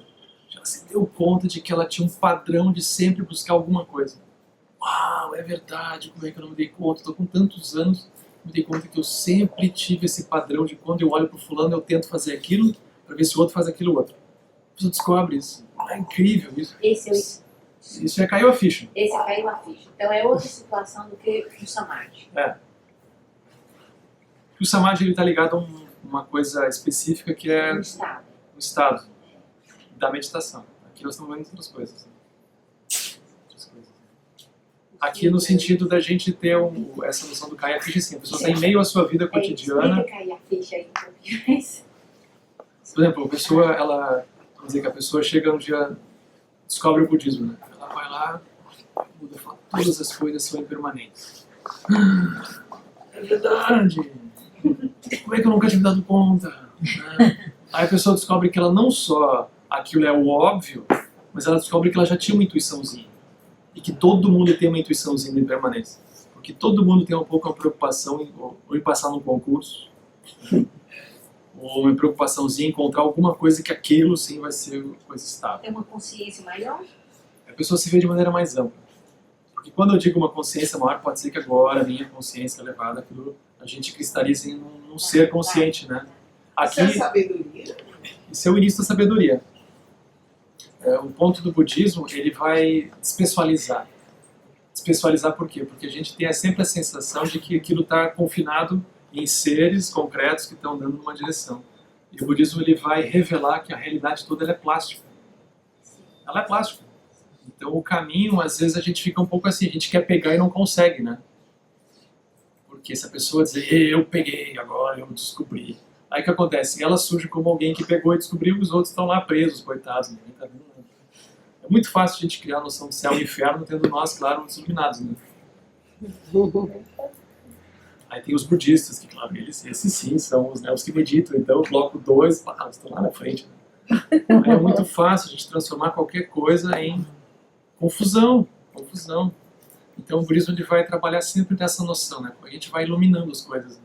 A gente vai se vendo de maneira mais ampla, mas sempre esse desafio, a gente não vai estar se construindo como alguém iluminado, a gente não vai estar se construindo como alguém mais sábio, a gente vai estar se vendo de maneira mais ampla que a gente se vê.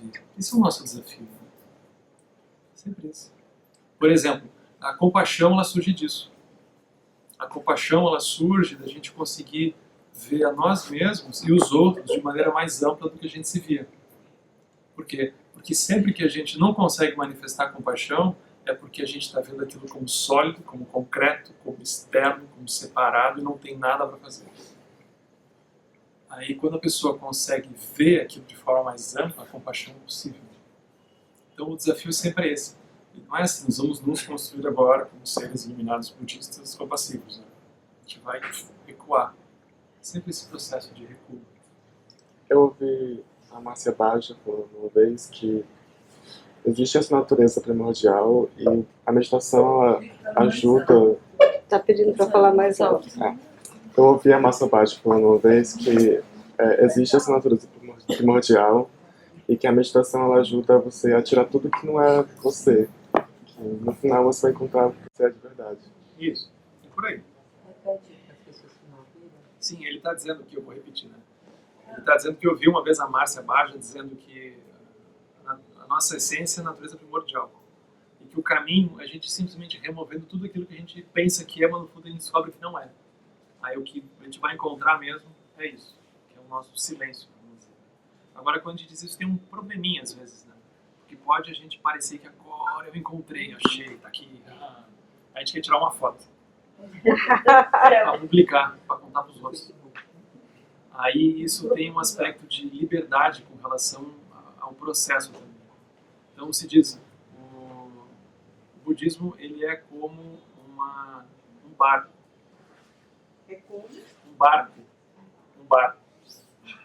Só que esse barco, quando ele é um barco, ou seja, ele é um veículo, ele é um caminho. Só que quando a pessoa reconhece esse estado, o barco não é mais necessário. É como vocês estão aqui e querem ir para outra cidade. Aí vocês pegam, vamos dizer, um ônibus. Aí vocês chegam lá, vai descer do ônibus, né? Não vão levar o ônibus junto para tudo que é lugar. Sai do ônibus e vai, entende? Mas então tem esse ponto, a gente pode desenvolver apego ao caminho. O apego ao caminho produz sectarismo, que é um problema. Porque aí começam a surgir aqueles que estão no caminho mais elevado, aqueles que estão no caminho mais inferior. Aí todo o sectarismo ele surge disso, né? Desse apego ao caminho. A nossa cultura, isso é muito forte. É muito forte. Porque, por exemplo, todas as tradições que falam dividem a realidade, o mundo entre bem e mal, se vocês observarem, elas passam às vezes muito mais tempo só falando do mal. O bem elas esquecem. Tem um problema nisso. Então, pode, por favor. Quando tu fala que a meditação você vai tirando, não sei exatamente o que tu usou, mas vai chegando na essência, né?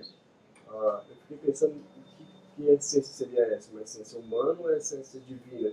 E aí eu não sei se tem isso no budismo, né? Você pensar numa essência humana e numa essência divina em termos de expressão da consciência, energética, bem, não sei se é difícil entender. Que essência é? É a essência humana ou a essência da consciência? A essência divina? A essência... Não é humana, é a essência de todos os seres. Se a gente for olhar, por exemplo, quando a gente começa a falar do mundo interno, a gente fala assim, por exemplo, as emoções, né? Raiva, por exemplo. A gente vê que os cachorros têm raiva. Né? A gente fala em carência. Todo mundo olha para um cachorro com cara de bidão, sabe o que ele está ali, né? Aí, preguiça. Bom, isso não é qualidade de ninguém, né? Competitividade. Os cachorros também competem entre si, né? Orgulho. Todo mundo já viu eles com pose de pimpão, assim, né? Passeando naquela... E apego. Né? Dá um osso e tentam tirar para ver o que é apego. Então a gente vê que esse aspecto do mundo interno, ele não é privilégio humano. Ele é algo compartilhado com todos os seres. E todos os seres, eles têm essa mesma natureza. Então essa natureza ela não é humana. Então vamos dizer, a natureza da consciência, a gente pode dizer. Mas nesse ponto, as palavras elas já não alcançam.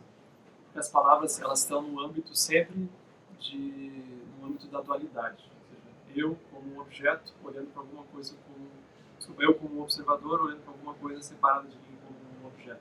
A linguagem está dentro desse âmbito. Então se diz, nesse ponto, tudo que a gente precisa são setas. Né? Então se vocês forem olhar na roda da vida, o Buda está fora. Vocês olham lá, aquele ser em pé é o Buda. Observador. O Buda ele está só assim com o dedinho. Só olha, não tem palavra, não tem que ficar dizendo, elaborando. Apenas veja, né? Apenas reconheça. Então é como se fosse um Muda, né? O Muda é o dedo que aponta a lua. Então a lua é essa natureza além de vida e morte, essa natureza de todos os seres. Se tem algo que caracteriza essa natureza é a liberdade. Se tem alguma coisa que é permanente dentro da gente é a liberdade. A gente pode teimar em, às vezes, não entender direito, mas é. Porque vocês já observem assim, experimentem ficar uns instantes em silêncio. Vocês experimentem, por exemplo, pegar um pensamento e manterem ele ali na frente de vocês. Experimentem por quantos segundos vocês conseguem manter. Escorrega. Você está o tempo inteiro escorregando. A gente está o tempo inteiro transitando por dentro de emoções, dentro de pensamentos, e nada daquilo fica muito tempo. Né? Então a gente pode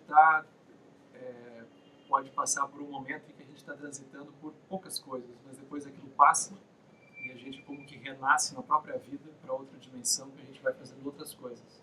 E esse aspecto cíclico está sempre acontecendo. Né? Então a gente vai procurar, todo o caminho da meditação, ele é um caminho da gente se conectar com essa dimensão de liberdade, que é o que tem de profundo dentro da gente. Isso já é o pessoal lá, a gente vai olhar bloco 3, bloco 4, que a gente vai estar olhando isso como sendo a base. Né? Isso aqui, na verdade, foi só um sobrevoo para a gente, a partir de amanhã, quando for olhar o tema mesmo do curso, a gente já olhar mais ou menos com um pouco mais de referenciais, ou seja, dos lugares de onde a gente olha para as coisas. Né? Porque a gente nunca olha para as coisas de maneira neutra. Né? A gente sempre olha desde um lugar. Então, se a gente consegue iluminar esse lugar de onde a gente está olhando, aquilo nos ajuda muito. Porque se a gente não faz isso, a gente pode pegar qualquer coisa e tomar aquilo como sendo tudo. Aí a pessoa pega, por exemplo, uma instrução de meditação com foco na respiração, ela pensa que aquilo é tudo. Ali dentro ela encontrou agora tudo. Né? Mas não, aquilo é um pedaço do caminho que a pessoa faz, aquilo tem os benefícios, mas tem outras coisas que a pessoa faz depois também. Né? Então é bom a gente ter esse olhar assim, mais geral, para depois a gente começar a fazer coisas mais específicas e a gente não se perder, não tomar o particular como um todo, né? Que é uma coisa fácil de acontecer.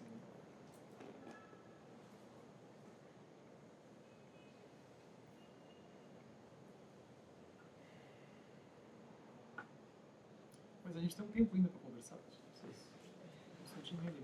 Depois do bloco 3, aí vem o bloco 4, né? Deixa eu falar um pouquinho. O bloco 4 assim, é inspirado por essas qualidades, a pessoa se move, né? Ou seja, o Chagdu Rinpoche dizia, no Sansara as pessoas têm poucas razões para se alegrar, porque em geral elas se alegram apenas com coisas que acontecem com elas mesmas. Como o que acontece com esse elas mesmas nem sempre é muito, aquilo sobra pouco no final. Né? Os bodhisattvas eles são capazes de se alegrar com aquilo que acontece com todos os seres. Então eles têm uma dimensão muito mais ampla de onde eles se movimentam. Né? Então o bloco 4, esse movimento, ele já está levando todos os seres em consideração.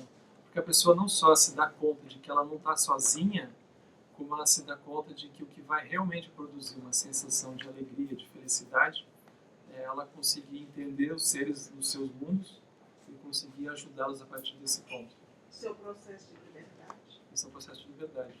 A melhor forma que tem de ajudar uma pessoa que tem sofrimento é ajudar a pessoa a desenvolver compaixão. É o caminho mais rápido. Porque o sofrimento ele sempre está ligado a uma dimensão de autocentramento.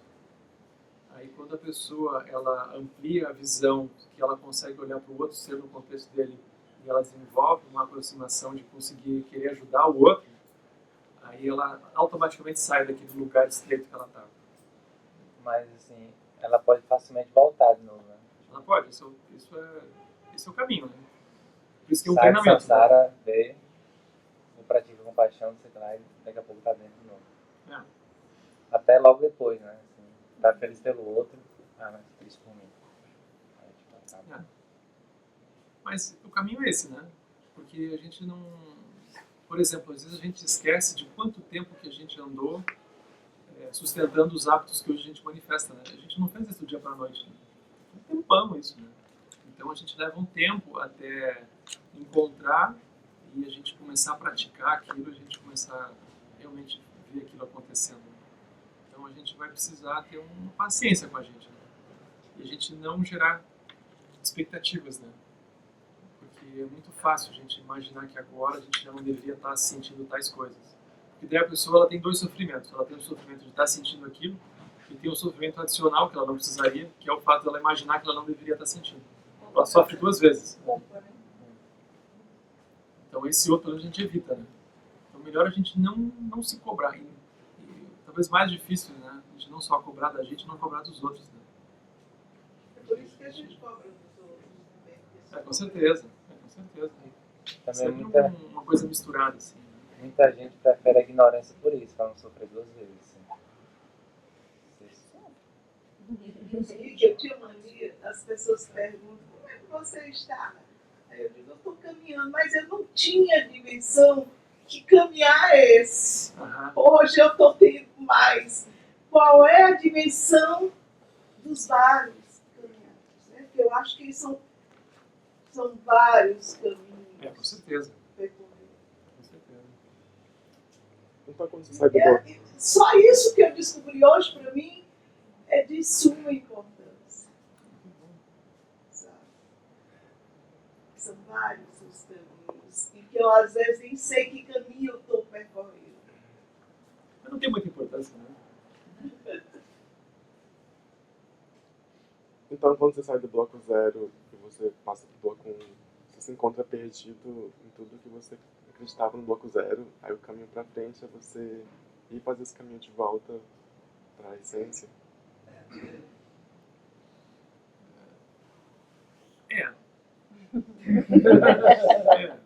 Mas é que tem muitos poréns aí no meio, né? Porque no início... Por favor, pode repetir, por favor. Olha pra trás, é muito jeito delas ouvir. Então, quando você passa do bloco 0 você vai pro bloco 1. Do bloco 0 pro bloco 1, ele tá perguntando. Aí você passou do bloco 0 pro bloco 1. Aí você vê que tudo antes disso era tudo que você pensava de errado, que tudo você construía coisas que você se prendia muito a elas. Aí daí pra frente, depois do bloco 1, é o caminho de volta. Não, tá. Aí bloco 0, a pessoa quando chega no bloco 1, você pensa, pá, que droga, né? Tô traduzindo mais ou menos aqui. Mas... por aí, né? Aí você faz o caminho de volta. Pra ver o caminho de volta pra onde, né? O caminho do meio. O que acontece é assim, no início, a pessoa ela pode ter a sensação de que ela vai se construir como alguma coisa, como um ser espiritual. Né? Porque se vocês olharem, a gente só sabe se ver uns aos outros a partir de identidades. E essas identidades, ou seja, as pessoas têm uma dificuldade de olharem, de se verem mesmo. Né? Independente dos outros. Por exemplo, vamos pensar que alguém aqui está vindo a primeira vez hoje. Aí vocês saem daqui e encontram alguns amigos num bar. Assim. Aí sempre tem um amigo meio sacana que diz assim, você agora bebe cerveja, é? Você não era budista? Por que você agora está bebendo cerveja? Eu só fui numa palestra. Já virou budista, já não bebe cerveja. E é verdade que os budistas, agora que você virou budista, você foi numa palestra, agora você não vai mais isso, você não vai mais aquilo. Todo mundo tem uma quantidade de construções que nunca consegue ver. Então no início a pessoa se move um pouco em meio a isso, né? Então a gente não vai gerar uma crítica ao processo de se construir como identidade. Agora, num certo sentido, vai ser um processo da pessoa ir removendo as artificialidades, né? Ela vai se dando conta daquilo e deixa de alimentar, né? Porque é um processo mais ou menos assim. Vocês imaginem que tem um rio que está poluído. Aí tem duas formas, né? A forma mais comum é assim, como é que a gente faz para ir lá fazer uma coleta do lixo do rio, né? A outra é assim, como é que a gente para de poluir? Que, enfim, é o que vai resolver, né? Então tem isso, a pessoa, no início a pessoa pensa que ela começa a retirar as coisas simplesmente, né? Ela vai retirando. Mas no fim ela descobre que se ela para de alimentar aquilo naturalmente se resolve. Ou seja, ela para de sustentar, né? Então boa parte de regiões de sofrimento nossas, né? A gente sustenta aquilo. Né? O professor Hermógenes, ele dizia, ele era muito interessante, né? Porque ele era muito bem-humorado. Ele dizia, as pessoas às vezes chegam para mim e dizem assim, olha, me ajude com esse problema, por favor, mas não me tire esse problema. Porque se eu tirar esse problema, vai sobrar o quê para mim? Né? É um pouco isso, às vezes a gente está com alguma coisa que a gente quer resolver, mas se tu tira aquilo da pessoa, eu vou ficar com o quê então? Vou ficar aqui em casa, vou para a parede? Eu preciso de um problema. Porque, enfim, é isso que faz a minha energia aparecer, assim por diante. Né? Então é gozado isso, né? Então, no início, a gente vai olhando e vai, assim, encontrando problemas mais light, né? A gente vai reformatando as relações, vai reformatando a maneira de ver e vai fazendo de maneira mais leve. Esse processo vai favorecer da gente, naturalmente, deixar de alimentar as regiões kármicas. Né? Aí esse processo ele vai acontecer de maneira mais natural. Mas, no início, a pessoa, ainda que ela entenda, o que ela está fazendo é uma coisa mais gradual, né? Tem uma coisa que o caminho do meio não é uma média, né? É. Não é uma média dos extremos. Tem essa coisa de que ela é não ficar nos extremos. Mas em alguns momentos você talvez tenha que agir em um extremo e se você está com lucidez, significa que você está indo nesse caminho. Uhum. Então não é o meio, é o todo. É o todo, é a lucidez, né? O caminho do O meu é a lucidez. Você tem que estar lúcido. E às vezes é necessário, eu acho que o Git que disse, que ele disse que não é os extremos. E sempre as pessoas entendem que é uma média aritmética entre uma 40 extremos. e não é. É um ponto de lucidez. E muitas vezes esse ponto de lucidez pode estar numa ação em um extremo, que você entende como um extremo. Mas se ela for lúcida, compassiva, ela vai ser que... Esse é o ponto. Esse é o ponto. Os retiros ocorrem, tipo assim, retiro bloco 2, retiro bloco 3. Esse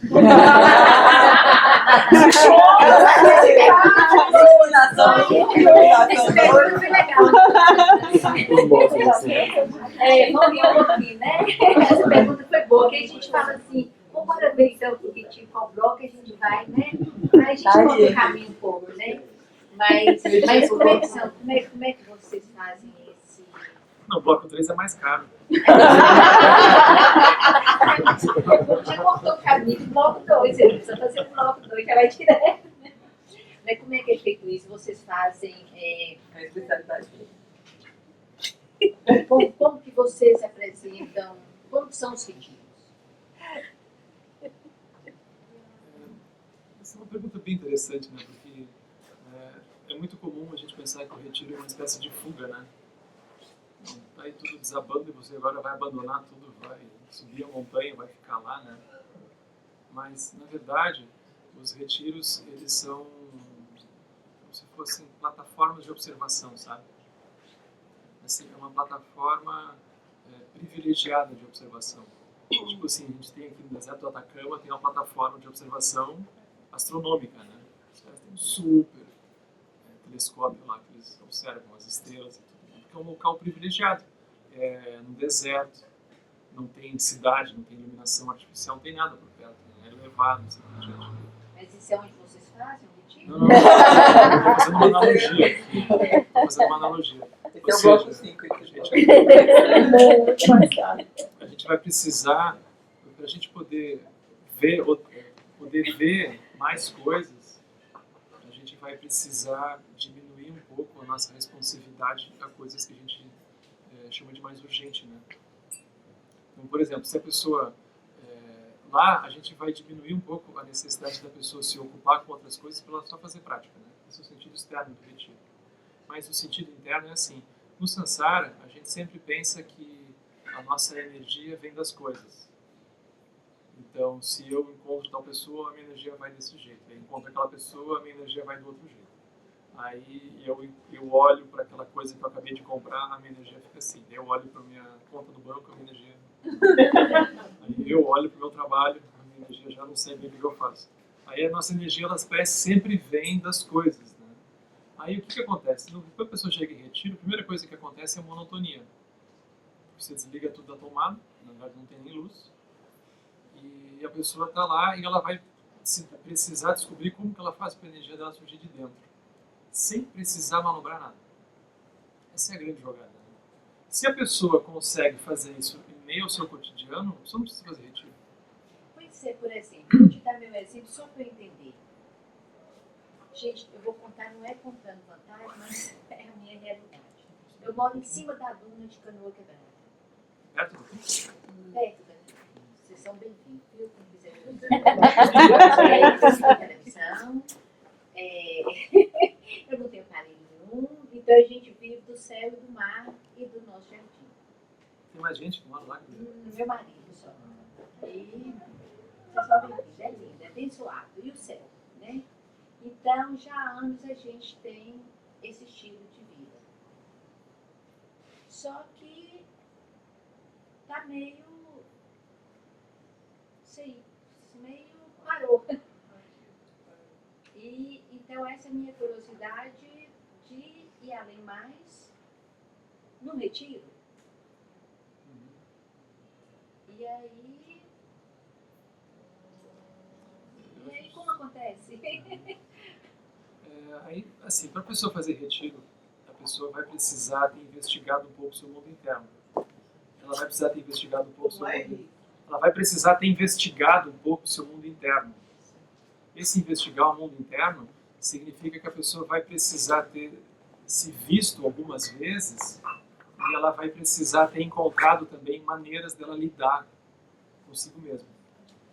Ela vai precisar ter praticado em meio à sua vida, né?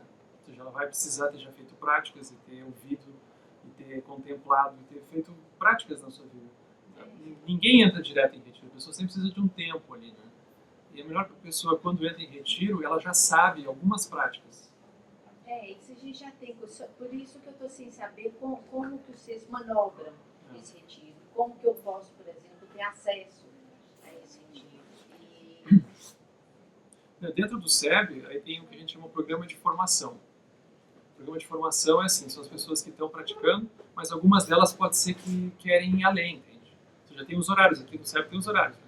Então, eu não sei bem. Quarta-noite, quinta-noite, sábado de 5h15. O retiro acontece aqui? Não, as práticas. Isso é outra coisa. Isso é outra coisa. Tá. Eu estou dizendo que existe o SEB, que tem o Centro Budista, que tem os horários da semana que as pessoas vêm e elas vão. E as pessoas precisam passar um tempo fazendo isso. Ou seja, elas vão precisar passar um tempo olhando a sua vida com um pouco mais de liberdade, um pouco mais de lucidez. No sentido, a pessoa vai olhar com impermanência, ela vai descobrir que ela tem estruturas kármicas, ela vai descobrir os impulsos, ela vai descobrir que ela pode ter liberdade, ela vai descobrir uma série de coisas, roda da vida e assim por diante. A pessoa passa um tempo dentro disso. Então, nisso, o SEB é assim, o SEB é uma escola aberta de alunos livres. É sempre bom lembrar isso, ou seja, não tem ficha de inscrição, não tem que dar satisfação para ninguém, entra quando quer, vai embora quando quer. Ou seja, é importante que seja assim, porque as pessoas vêm se elas acham interessantes, se elas não acham, elas vão embora. É o melhor jeito de se fazer. Então não tem nenhum tipo de cobrança. Então a pessoa vai. Então as pessoas veem aquilo, brilha por um tempo, depois a pessoa descobre outras coisas interessantes em outros lugares, ela vai fazendo. Agora, para quem fica, depois de um tempo a pessoa vai. Aí a pessoa vai querendo aprofundar aquilo. Esse aprofundar é assim, a pessoa quer fazer prática em casa. Ela começa a organizar a sua rotina para começar a querer fazer mais práticas. Ela já vem no SEB, mas ela descobre, não, eu quero ter uma prática no meu dia a dia, eu quero ter um horário, eu quero acordar um pouco mais cedo e fazer 15 minutos que seja, fazer meia hora, 1 hora. Aí a pessoa ajeita a sua rotina para conseguir fazer um pouco. Nem cheguei no retiro, o retiro está lá na frente. Aí a pessoa faz isso por um tempo. Aí a pessoa começa a fazer isso e ela pensa, não, mas eu quero aprofundar, eu quero descobrir mais coisas. Eu vi que tem uns textos, eu vi um vídeo no YouTube do mestre falando de alguma coisa, eu quero entender aquilo. Eu quero descobrir por que a minha energia sempre fica assim, mesmo que eu entenda que ela pode ser assada, por que ela fica assim? Eu quero ultrapassar essas coisas. Eu também comecei a me dar conta de outras coisas, a pessoa quer avançar. Então ela acorda dentro do mundo que ela está andando. É basicamente isso. Dentro desse mundo que ela acorda, onde ela descobre que ela pode andar, aí ela pode ser que ela procure um tutor. Então ela descobre que tem os tutores, que são pessoas que podem ajudar a pessoa a aproveitar o tempo que ela está disposta para fazer práticas. E ela começa a fazer práticas. Então, isso vai por mais um tempo. Aí dentro disso a pessoa diz, não, mas eu quero ir além, eu quero fazer retiro. Pronto, perfeito. Então agora você faz um retiro, aí entra os retiros. É importante que isso aconteça desse modo, porque do contrário a pessoa ela vai lá, ela pode simplesmente amplificar suas estruturas internas. E ao invés de gerar lucidez, ela gera mais confusão, entende? Ainda tem uns retiros abertos, fechados. Aí os retiros têm muitas modalidades, né? Aqui no Dharmata, que fica em Pernambuco, que é o centro mais próximo que a gente tem aqui, de retiros, aí tem retiros abertos, ou seja, a pessoa fica lá, mas ela não está enclausurada em cima de uma montanha. Ela está lá convivendo com mais algumas outras pessoas, num ritmo já de mais simplicidade, mas ela está convivendo. As pessoas tomam café da manhã juntas, elas praticam juntas, elas almoçam juntas. E a pessoa faz. Então ela pode, sim, passar uma semana lá, se ela quiser. Tem as férias, a pessoa programa uma semana, passa uma semana aberto. Isso é totalmente possível. Então você vai andando, ou seja, existe essa possibilidade. Mas essa possibilidade está dentro de um caminho que é um caminho que a gente vai olhando com bastante cuidado. Né? Bastante cuidado para a pessoa ela não dar um passo maior que a perna. Né? Os retiros com lama, né? Os retiros com lama, vai ter um agora em abril, no Dharmata, né? Que é 21. É lá que eu querendo. O lama está agora, é feriado de Tiradentes. 21, 22, 23 de abril, aqui em Pernambuco. Ele vai vir, né? É um retiro aberto, não um retiro fechado, é aberto. Não tem, a pessoa não precisa ser budista. Esse Qual a retiro... diferença? É que esses retiros que eu estou dizendo são retiros de silêncio, né? Isso que o Lama vem é um retiro que a gente chama de ensinamento. Então ele não é totalmente aberto, tem Wi-Fi, tem água, é aberto. Mas a pessoa vai Apesar lá... de só poder ter 20 pessoas que estão conectadas no iPad, tem Wi-Fi. Mas é um lugar aberto, ou seja, tem refeição, então a pessoa vai para lá e aí tem 100 pessoas lá. Ou seja, todo mundo que quer conhecer o Lama, que quer saber o que é o budismo, que quer saber o que é, enfim, esse negócio todo, aí você tem lá, um pouco como a gente está fazendo aqui, mas num local tipo a sua casa, assim. Um local que é mais isolado, você vai lá, você dorme no lugar, você acorda no lugar, você pula no lugar, tem toda essa coisa, entende? E esse retiro silêncio? Aí esse retiro de silêncio, ele está dentro desse caminho mais comprido que eu estava te explicando antes. Ele não é o início. Ele é um retiro que vem dentro de um programa que a pessoa entra, né? Porque se a pessoa, só um momento, se a pessoa ela entra direto no silêncio, a pessoa vai desistir. Bem provável. Porque ela vai se deparar com o mundo interno dela, ela não vai ter ferramentas, né? Essas ferramentas a pessoa tem que... É um trabalho quase artesão, entende? A pessoa vai descobrir as ferramentas, ela vai conseguir usar as ferramentas, ela precisa treinar um pouco na sua vida como usar aquelas ferramentas. Que Aí ferramentas são essas? Essas ferramentas são a meditação, ela vai aprender a lidar com o mundo interno, ela vai aprender a lidar com as emoções, ela vai aprender a usar isso tudo, né? Por exemplo, porque eu pratico yoga e eu dou aula de yoga lá em Canoa, mas só que eu pratico a Kriya Yoga. Então eu não sei que ferramentas que para vocês seriam... Quais são as ferramentas que vocês usam? Esse é o tema do fim de semana inteiro agora. Que é o tema do curso do... Aqui? Eu vou falar um pouco. Gente, eu estou no lugar certo. Até domingo, meio-dia, a gente termina de responder. Com certeza. Porque o tema é meditação, né? Pronto, aí a gente vai ver diferentes abordagens desse tema da meditação.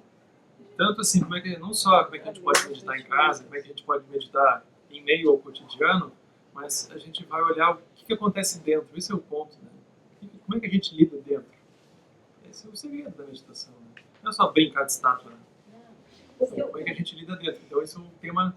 isso dá muito tempo para explicar, né? A gente vai praticar um pouco também, vai fazer um pouquinho de meditação, pouco, assim, 15 minutos, para a gente ter tempo de experimentar um pouco, a gente vai conversar um pouco, ver como é que foi, e a gente vai andando, né? Porque o que eu percebo é que depois de muitos anos de praticar, pelo menos o que aconteceu comigo, é que você quer fazer alguma coisa mais, não que você espera que algo aconteça, porque seria até contraditório, que nada aconteça a vida toda, mas você quer ir, né? Você quer ir. E estando sozinha, você perde um pouco. É verdade. Você perde um pouco. Sim, tô indo ou não tô indo? Então por isso que eu tô achando muito assim, muito bonito o contato aqui com vocês. E na hora eu não conhecia, foi uma coisa. A primeira vez que você vem? Foi uma coisa muito linda. Porque eu estava fazendo uma pesquisa na internet, quando eu vi um olho, eu falei, esse olho tem coisa. E é da Márcia. Nunca tinha ouvido falar. Mas foi, eu até contei para Ana Cláudia, né? Então na hora que eu vi, eu falei, tem coisa atrás desse olho. Eu nunca tinha ouvido falar quem era, nem o cego, nem nada. Então quando eu abri esse olho, eu falei, esse olho falou muita coisa. E aí eu me interessei muito, porque eu achei a maneira de vocês se colocarem muito próxima. E pelo fato de eu trabalhar com yoga, e eu faço a terapia mindfulness,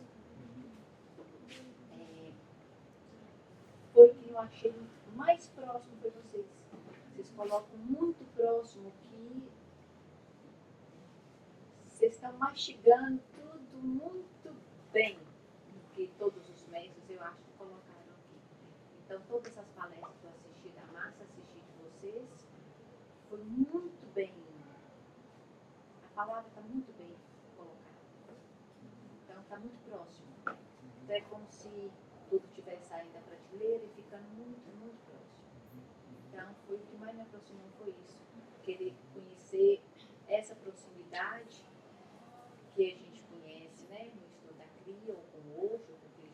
todos os outros, mas ainda está muito distante. O seu está muito próximo. Está quase chegando. E isso é muito bom de sentir. Então eu quero sentir essa proximidade também. Bem-vinda. A gente tem uma última pergunta ainda, né? Está no horário já. Tinha alguém ali, né? Você? Acho que você tinha uma Não, eu pessoa ali queria também. só. 21 horas. Temos um tempinho. A gente passou por uma piscina, um campo muito bonito na Serra, Aqui no Ceará. aqui no Ceará. E lá teve um momento que Isso foi de que essa oficina?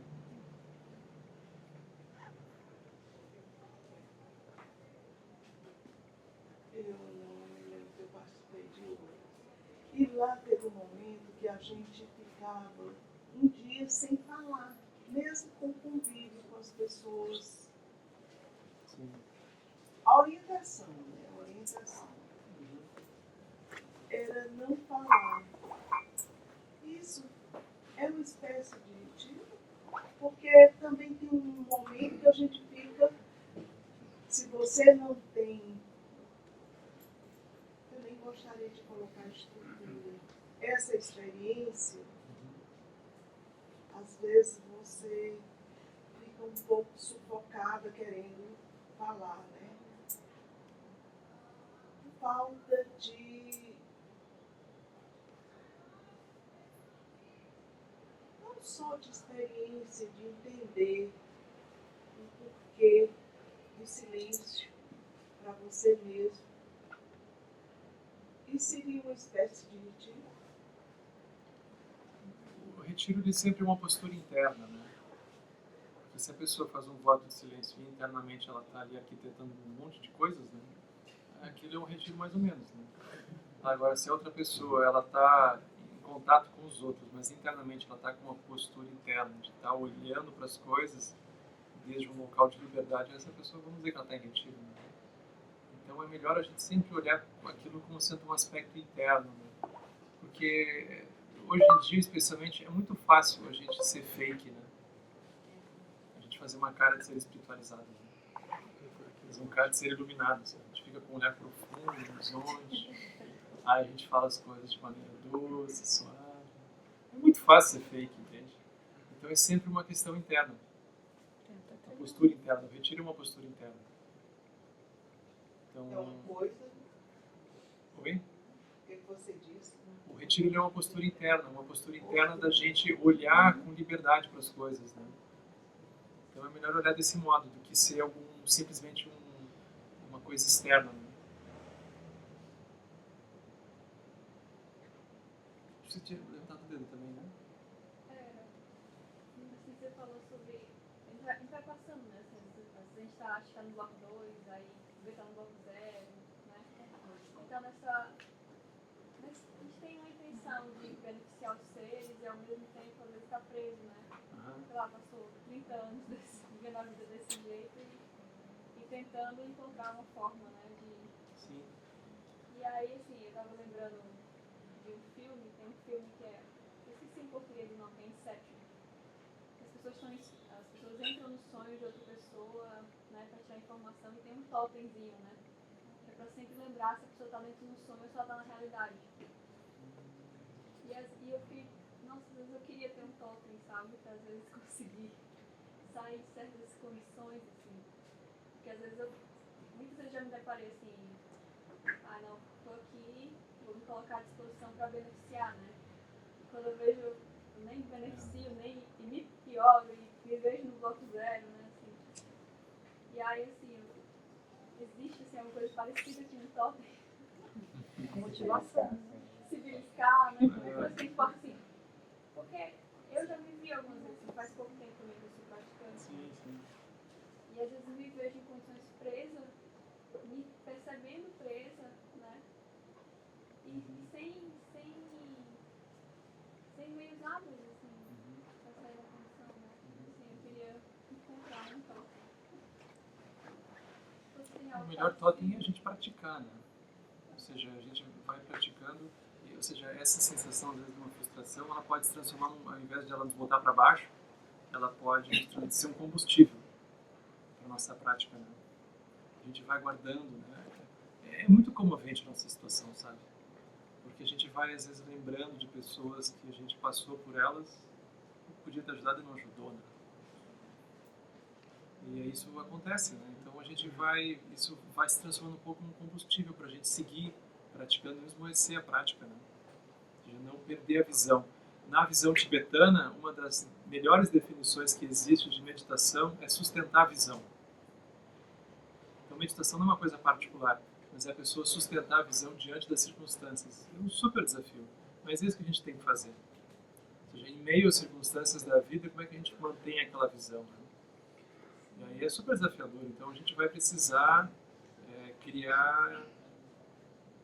ser criativo, né? Então, a gente, por exemplo, criar um espaço no dia que a gente consiga fazer um pouquinho de prática todo dia, aquilo já serve um pouco como um momento da gente refazer os votos, né? A gente relembrar a visão, a gente reforçar aquilo, né? Aí a gente se levanta e encontra as pessoas. Então a gente tem isso, né? Toda a simbologia tibetana, ela tem esse papel que se chama de totem, né? Ou seja, as imagens, os símbolos auspiciosos, assim por diante, eles têm um pouco esse papel, né? Ajuda a gente se lembrar daquilo e aquilo nos remete à prática, né? Então a pessoa tem um altar, por exemplo. Os altares, eles são elementos aparentemente externos, mas eles na verdade são coemergentes, porque a pessoa descobre que aquilo mexe dentro dela, né? Então são aspectos que a gente vai vendo que vão nos lembrando, né? Aí a gente vai fazendo um conjunto de coisas, a gente vai fazendo práticas no nosso dia, a gente vai abrindo espaço para isso acontecer, a gente vai tendo paciência com a gente e vai lidando assim, né? É uma coisa muito curiosa, assim. O mais difícil é ter persistência. É o mais difícil. Qualquer coisa que a gente simplesmente persista, e persistir não no sentido teimoso, mas assim, é constância a palavra, talvez melhor, né? Essa é a parte mais desafiadora, eu diria, né? A constância, a gente conseguir manter aquela, que é uma coisa terra, assim, né? Um elemento terra, né? A gente manter aquela continuidade, né? Esse é o nosso desafio. Por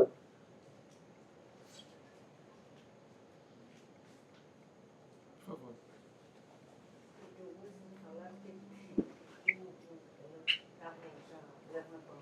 Ah, porque ela queria... Ah, desculpa. A palavra a ela que nós também você levantou. Não, mas já respondeu, por isso que eu Então, assim, o que eu percebo, e aí eu estou dando um pouquinho de depoimento meu, né? Sim. É que nós estamos aqui porque estamos buscando algo, né? Particularmente, todos temos uma motivação para aqui estar, né? E o que eu percebo é que você talvez tenha dado assim uma chave bem interessante quando você falou da questão da constância. Porque o caminho, né, de uma certa forma, eu entendo que você expôs daqui. Você tem uma palavra de Buda, né, de conhecimento, de saberes, que precisam ser, que nós precisamos ter uma motivação para tê-los, né? Não existe um conhecimento, um saber. Né?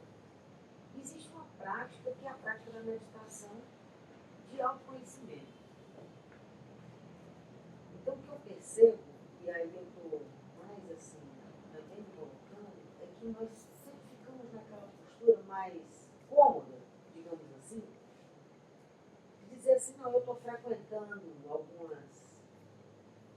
É muito interessante, eu estou frequentando, mas essa constância quer dizer, é uma motivação, que acho que é o que é o mais difícil. Talvez esse seja o grande pulo, né, que faz com que o budismo seja somente mais uma informação, como uma terapia, né, e que eu acho até que é melhor, porque eu já fiz muita terapia e acho que, eu sempre digo aqui esse depoimento, não é a primeira vez que eu falo. Talvez a prática budista ela seja muito mais importante do que uma terapia, com psicólogos e outros tipos de terapia, que ela tem a questão da meditação, que é um autoconhecimento. Isso é que é a grande revolução. Mas, na verdade, você precisa ter a constância de fazer. Não é você dizer assim, olha, mas eu fiz uma meditação, cara, foi maravilhoso. A respiração me levou para um outro estado. E aí você desconecta logo em seguida. Eu acho que a grande questão é essa. Nós temos que ter essa constância. Eu acho que a palavra-chave é essa. Quando você fala que a questão da compaixão é apenas uma derivação da prática, isso que eu acho que talvez seja uma iluminação. A compaixão é uma derivação. Porque a compaixão é uma mudança nossa, em que o ego acaba, você começa a se ver com totalidade. E aí vem a compaixão, que é uma derivação natural. Então, talvez a palavra-chave de nós que estamos aqui na busca de uma vida melhor e de coisas melhores para nós e para os outros, é isso. Existe um caminho, e esse caminho tem que ter um caminho de constância.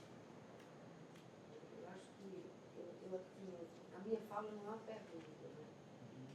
É um agradecimento, na verdade, por você falar isso de uma forma tão clara, né? E é bom também que a gente reflita um pouco que tudo está dentro de nós mesmos. Você pode motivar, e na hora que você vai embora, se essa motivação não foi ativada, e nós não ativarmos todos os dias, daqui a uma semana ou 15 dias, as coisas estão exatamente como eram. Então, obrigada e vamos caminhar.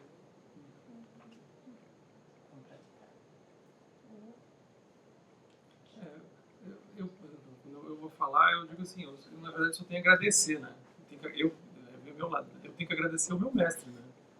Porque isso aqui só está acontecendo por causa da compaixão dele, entende? Já ele é a fonte de inspiração disso. Isso aqui não fui eu que inventei, né? Eu estou aqui papagaiando só, né? Então ele... Papagaiando bem. Aqui tem umas técnicas que tu vai treinando com o papagaio. Um retiro, bloco C. Intensivo. Bloco C, né? Nossa. Bloco P. Então, aqui, se vocês tiverem assim, realmente como, vocês têm que conhecer o Lama Santa, entende? Ele é a figura, né? Aí vocês vão falar para ele, ele vai dizer, não, esse é o Dalai Lama. É o Shagidor. Papagaio, né? É bonito de ver. Porque é isso, o ponto nunca é a pessoa, o ser, né? Mas essa é que chama intenção iluminada, né? Isso é a transmissão. Isso que a gente está aqui, o que nós estamos aqui tentando treinar isso, né? Esse é o nosso desafio, né? Treinar a intenção iluminada. O Lama Conta é bonito de ver que teve um evento, por exemplo, em 1991, teve um grande evento em Nova York, que foram os maiores mestres do budismo tibetano. Dentre eles estava a Sua Santidade Dalai Lama, estava Sogyal Rinpoche, estavam grandes mestres, né? E tinha um que era assim, o maior mestre vivo na época, que já falecido, mas se chamava Trushi Rinpoche. Ele foi mestre do Dalai Lama, ele foi mestre do Dzongsa Rinpoche, foi o mestre dos mestres, né? Trushi Rinpoche estava lá, mestre do Sogyal Rinpoche estava lá. Aí eles estavam todos falando um pouquinho, passavam o microfone, aí veio a vez do Trushi Rinpoche. Assim. Aí o Sogyal Rinpoche, que ele é muito afetuoso, vocês veem os vídeos dele, assim, ele é muita energia, né? Muito humano, assim, bonito de ver ele falando. E aí ele rasgou seda pro Trushi Rinpoche, que era o mestre dele, né? Esse aqui é o meu mestre, Trushi Rinpoche, e ficou rasgando seda, dizendo as qualidades, que ele era um mestre iluminado, não sei o que, não sei o que. Aí deu o microfone para ele, né? Aí o Trushi Rinpoche disse, eu não tenho essas qualidades, eu sinto muito. Agora, se eu tenho uma qualidade, foi de ter copiado a mente do meu mestre. Aí ele começa a falar desse aspecto que é a intenção iluminada. Que no fundo tu não pega ninguém, né? Todo mundo diz, não, eu não tenho nada a ver com isso, eu fora. Isso é ele, né? Porque se a gente diz que é o ser, aquilo fica numa identidade, né? Fica numa coisa. Mas a gente vai olhar um pouco esse aspecto da roda da vida, né? O centro da roda da vida no budismo é simbolizado por um animal, assim, metafórico, né? Que é o javali. Todo mundo que já viu um javali assim ao vivo e a cores sabe o que é o javali, que ele é emocionante, pessoal. Porque o javali, ele em primeiro lugar, ele não tem medo nenhum. Quando você passa perto de um bicho, né? Geralmente os bichos, né, eles olham, eles se afastam, eles ficam meio assim. Ele olha para você e não dá nada. Né? E ele sempre olha para baixo, ou seja, ele tem uma visão muito estreita. Então a analogia primeira é essa, ou seja, uma visão estreita. E quando tem alguma ideia, baixa a cabeça e sai atrás daquilo, sem pensar muito, simplesmente vai seguindo aquilo. Né? Então o javali é isso. Né? Então o javali simboliza a sensação de que a gente, como se a gente reduzisse a nossa visão, que pode ser ampla, numa visão de uma única identidade. Ele diz, eu sou isso, a minha vida é isso. Uma identidade da vida da pessoa, ela reduz o universo inteiro àquela identidade específica apenas. Né? Então, isso pode acontecer no próprio contato da pessoa com o caminho espiritual. A pessoa diz, não, isso aqui nada tem mais. Eu sou esse ser que agora faz meditação, agora é isso aqui. Aí no Zen, eles têm uma imagem super bonita que é uma sala de meditação com um monte de javali de perna cruzada. Assim. Um do ladinho do outro. Os praticantes. Super gozado. Então, a gente sempre tem que olhar para esse aspecto pessoal. Senão não tem chance. Então amanhã, das 9 ao meio-dia. Das 2 às 5. E domingo, das 9 ao meio-dia também, a gente vai ter um curso, vai ser uma coisa um pouco mais ampla, que vai ser esse tema da meditação. Então a gente vai olhar esse tema com mais cuidado, vai olhar os diferentes tipos de prática. A meditação, na tradição tibetana, ela é apresentada muitas vezes não como uma coisa que a gente vai passar a fazer, mas ela é descrita como uma familiarização. É melhor a gente olhar isso. Né? Uma familiarização com relação à própria realidade, né? Com relação a nós mesmos. Né? Eles vão apresentando isso. Né? A gente vai praticar um pouco também. Então, isso a gente vai fazer amanhã, domingo até meio-dia. Então, quem estiver por aí, a gente vai vir. Estamos aí, né? E no domingo tem o puja mais cedo. Ah, sim, às 8. Né? Então, o SEB aqui em Fortaleza está completando 4 anos. Por agora, sim, né? Dia 20, que foi exatamente a tua primeira vinda para cá, assim, o primeiro evento contigo. Aí a gente marcou esse dia. São José. Dia 20. Dia 19. É 19. Foi 20 de março. 19. Enfim, 19 e 20. Foi, por ali. Né? Mas aí no domingo a gente vai fazer uma prática, às 8 da manhã. Das 8 às 9. Então, prática aberta. Quem quiser vir, está convidado. Né? É uma celebração, assim, dos 4 anos do grupo aqui que está estudando e praticando. Né? Então, antes da gente se despedir, a gente vai fazer uma dedicação. Página 38. 38. Quem tem o caderninho esse, o livrinho, é 38 a página. Que os méritos deste encontro se expandam a todos. O Mestre Universal da Paz e da Compaixão, Sua Santidade Dalai Lama, juntamente com todos os mestres de todas as tradições que veiculam essa mensagem, tenham longa vida. Que todos estejam a salvo de gerar pensamentos negativos, o obstáculo mais destrutivo. Que esses pensamentos não possuem nossa mente. Que todos os seres também estejam livres de pensamentos negativos. Ao longo de minhas muitas vidas e até este momento, todas as virtudes que eu tenho alcançado, inclusive os méritos gerados por essa prática, e todas as que vieram a conseguir, ofereço para o bem-estar dos seres sencientes, possam apenas a fome e o sofrimento, diminuir para todos os seres, enquanto sua sabedoria e compaixão aumentam nesta em vidas futuras. Possa eu claramente perceber todas as experiências como sendo tão insubstanciais quanto o tecido do sonho durante a noite, e imediatamente despertar para perceber a manifestação de sabedoria pura no surgir de cada fenômeno. Possa eu rapidamente alcançar a iluminação para trabalhar sem cessar pela liberação de todos os seres, Budas e Bodhisattvas em conjunto, seja qual for sua motivação, sua ação benéfica e preces auspiciosas, seja qual for sua consciência, realizações de poderes benéficos, e seja qual for sua minha sabedoria, eu que igualmente venho para beneficiar os seres, rogo para que possa alcançar as minhas qualidades.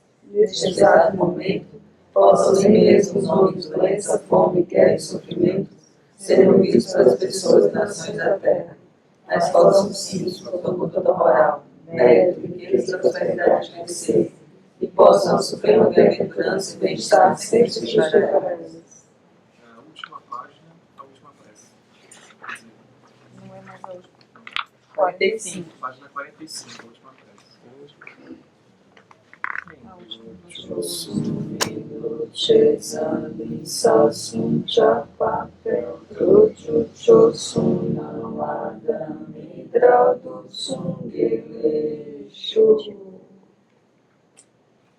Um bom descanso, boa noite.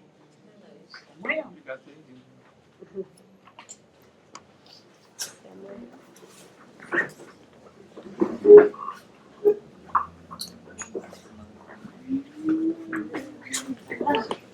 Oh, yeah.